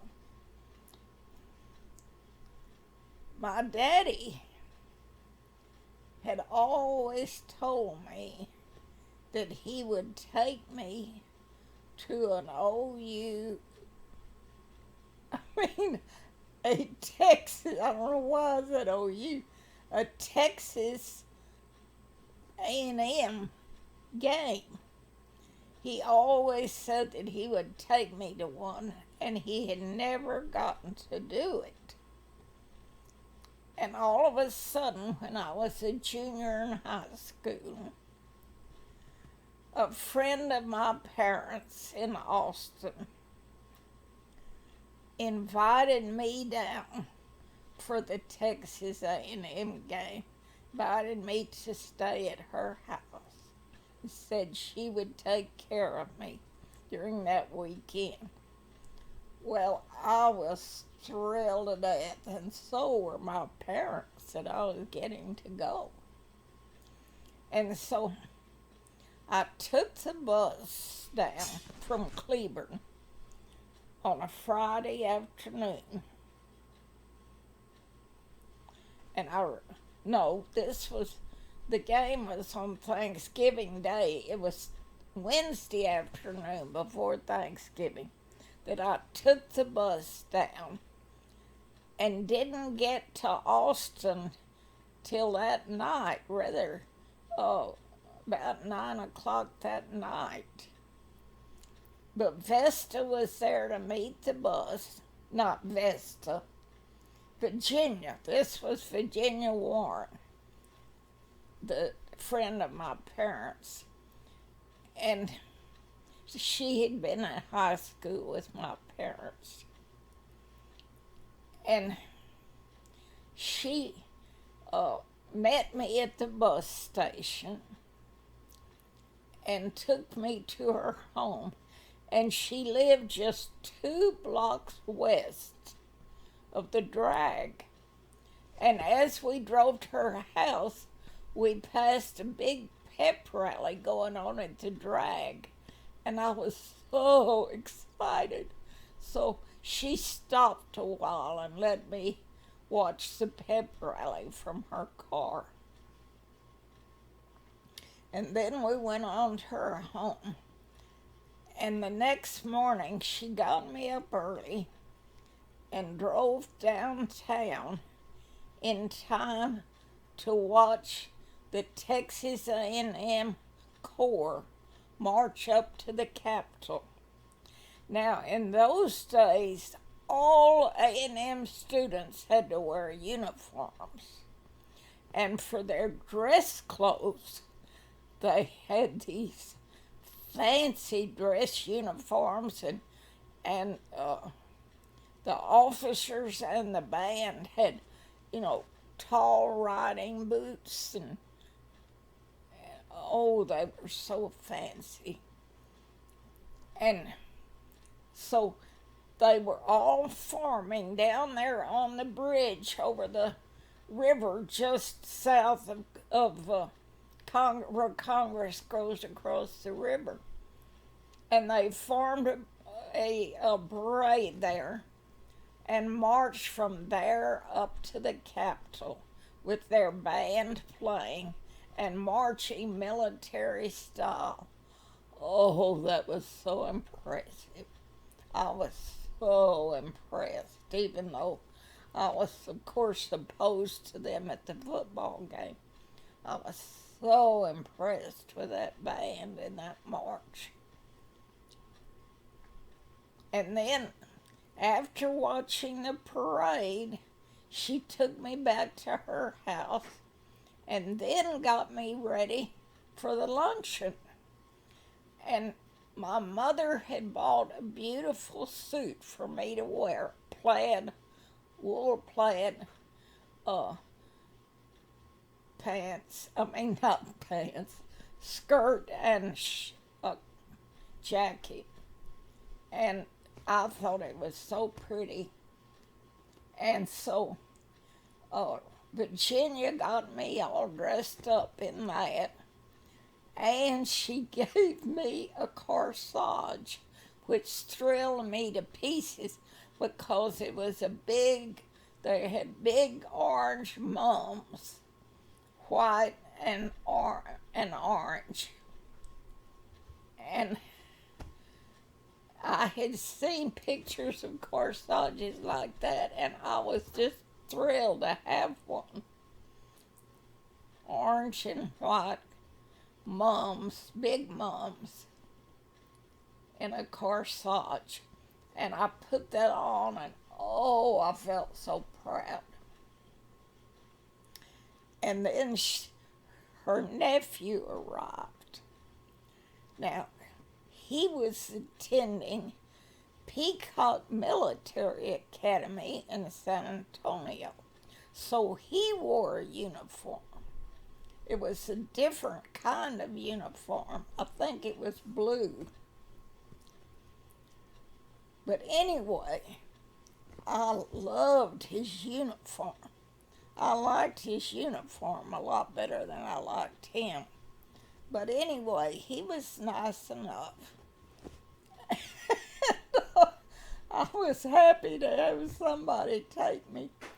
So he walked with me across the campus, and we went to my daddy's fraternity house, where Daddy had arranged tickets for us to attend the luncheon, the Thanksgiving buffet luncheon. And we went in there. Oh, I was so proud to do that. And several students who remembered my daddy came up to me, and we had name tags on, and told me he remembered my daddy and so forth. It was such fun. And I felt so proud. So we ate there with that group at that fraternity, and I felt almost like I was dating a member of the fraternity. And then after that, it was time to go to the stadium. And we walked over to the stadium and got our seat up in the bleachers. Excuse me. And Texas won the game, thank goodness. And that was very thrilling. And I was so thrilled that they won that I wanted to send a telegram to my daddy to tell him. Now, on the radio in Cleburne, we still could not get broadcasts of games, but they had started giving scores. And I knew that by then my daddy had probably heard the score, that Texas had won. But I was just dying to let him know anyway. And so, as we walked back toward Virginia's, I noticed in the Texas Union building there was a sign out front that said Western Union.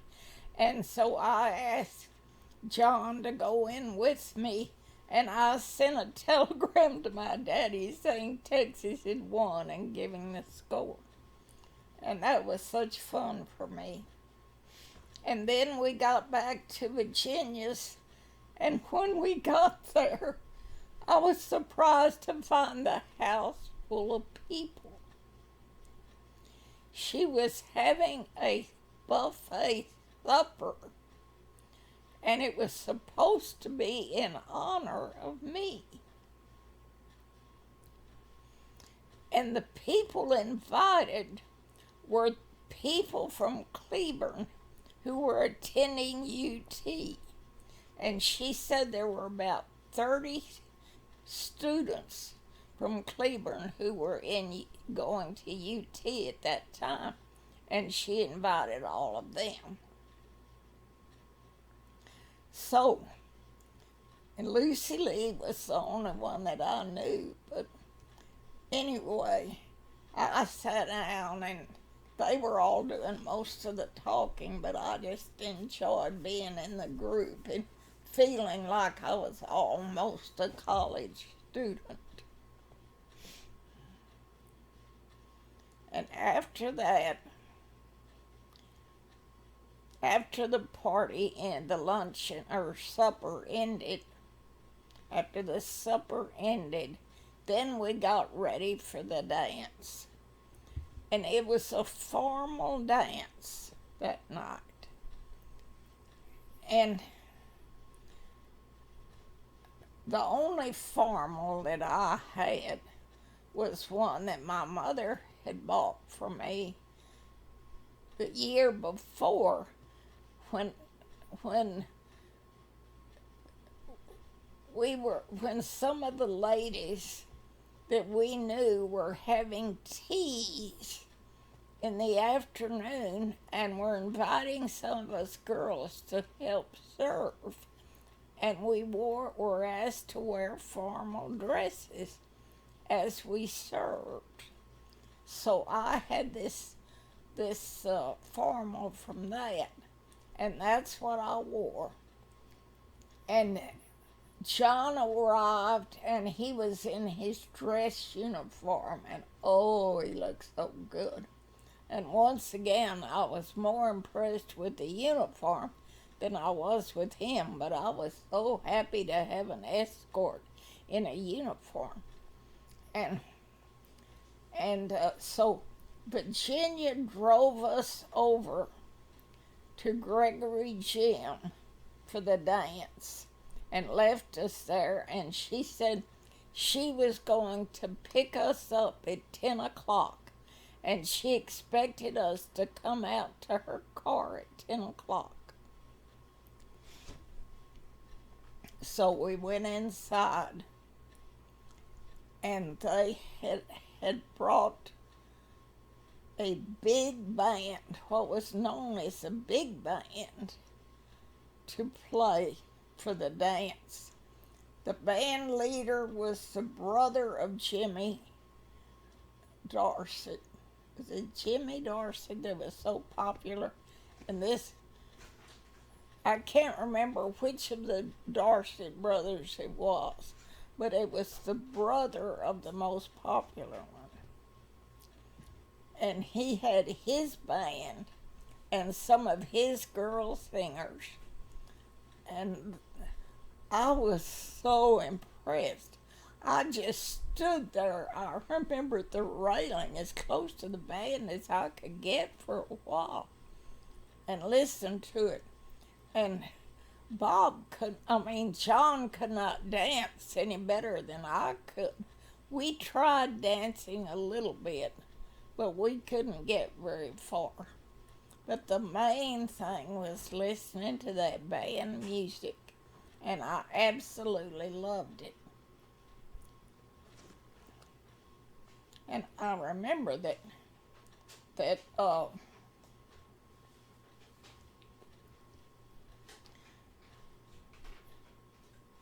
there were some students there from A&M, and that are evidently dates of girls who went to UT, but they just stayed over in a corner. The A&M students did not want to get out or be seen because they had lost that game. It was so funny. And the UT students were all so proud and celebrating. No. So that was a fun experience. for me. And sure enough, at 10 o'clock we went out and Virginia picked us up and took us back to her house to spend the night. And the next morning I rode the bus home. And I was disappointed when John rode the bus too. He said he was going back to visit his grandmother in Cleveland for the weekend. And he asked me to go to the movies with him the next day in Cleveland. And I just felt like I'd had enough of him, and so I turned him down. But I remember I was so tired and on that bus ride home, and I was so glad to get home and tell my parents all about it, because that was a big event for me. And I need to take a break now.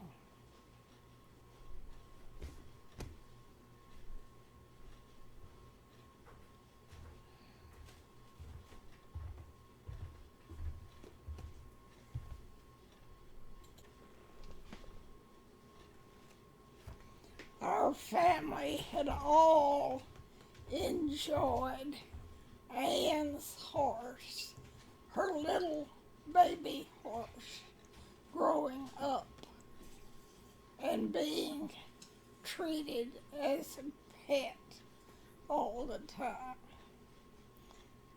And then the time came for her to be ridden when she was big enough for Anne to ride her.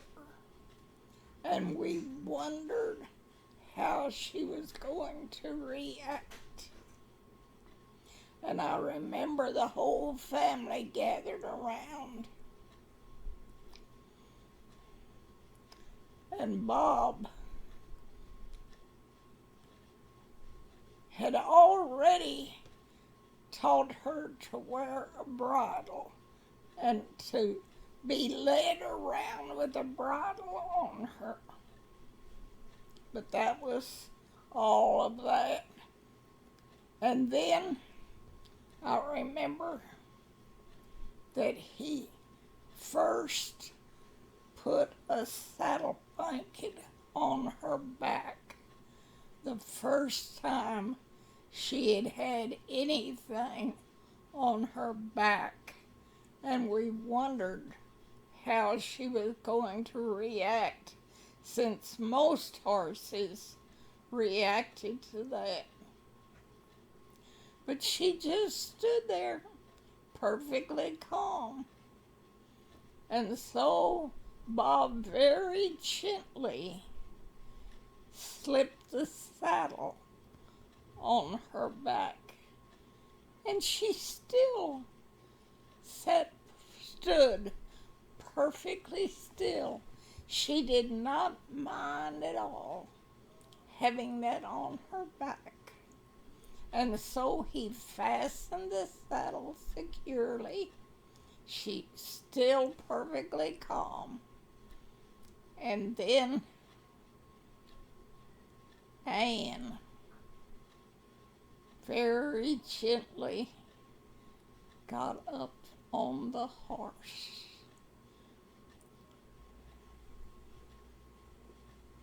Wondering what would happen then. And you know, the horse did not react at all. It didn't bother her at all that Anne was sitting on top of her.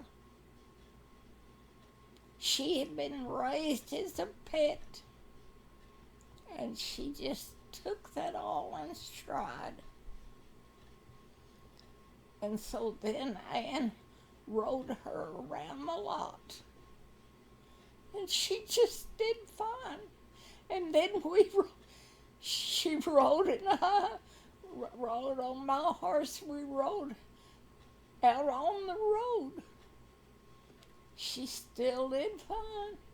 She just had to be taught what it meant to do the various signals with the reins when it meant to turn a certain way and when to slow down and when to stop and things like that. And she learned those things very quickly. And I remember then when Ann rode in a parade for the first time, and we were all nervous about what was going to happen when the horse was taken into the parade line with the band playing and all those other horses around. She still was perfectly calm, and Ann rode along on her coat in the parade perfectly fine. That was wonderful.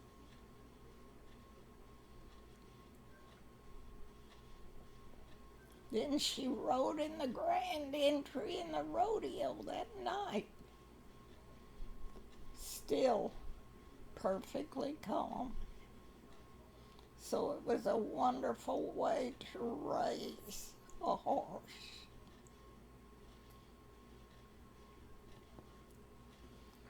Then I remember us going to camp that summer that I was 15. And I went to Campfire Girls Camp every summer that I was 13, 14, 15, and 16, those 4 times. And this was the 15, when I was 15. And this time, Daddy was able to rent a good camp in Glenrose that was comfortable. And we all enjoyed it a great deal. And the group of girls that I was with, the oldest group, we got to be junior counselors that year. And we loved that. And I remember there was one little girl that was so homesick, and I got to befriend her and help her like a big sister. And I was so proud that I could do that. So it was a very successful camp again. And actually, every camp we had was successful. Even the uncomfortable one at State Park. It was because of the good program we had and the good people we had. So the camp was always good, always beneficial to all the girls. And I was so happy that I got to be involved, and so proud of my daddy for being a part of helping it to happen.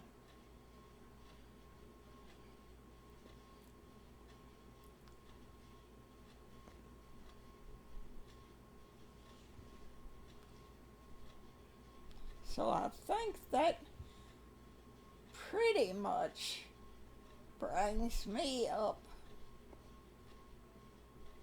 to finishing my junior year in high school. So I'm going to save my senior year for later because it was so full of so many things that I want to have plenty of time for it. So I'm going to end this here.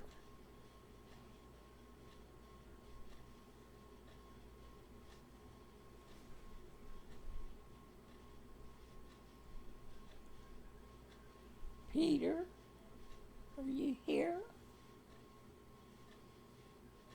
You can turn it off now.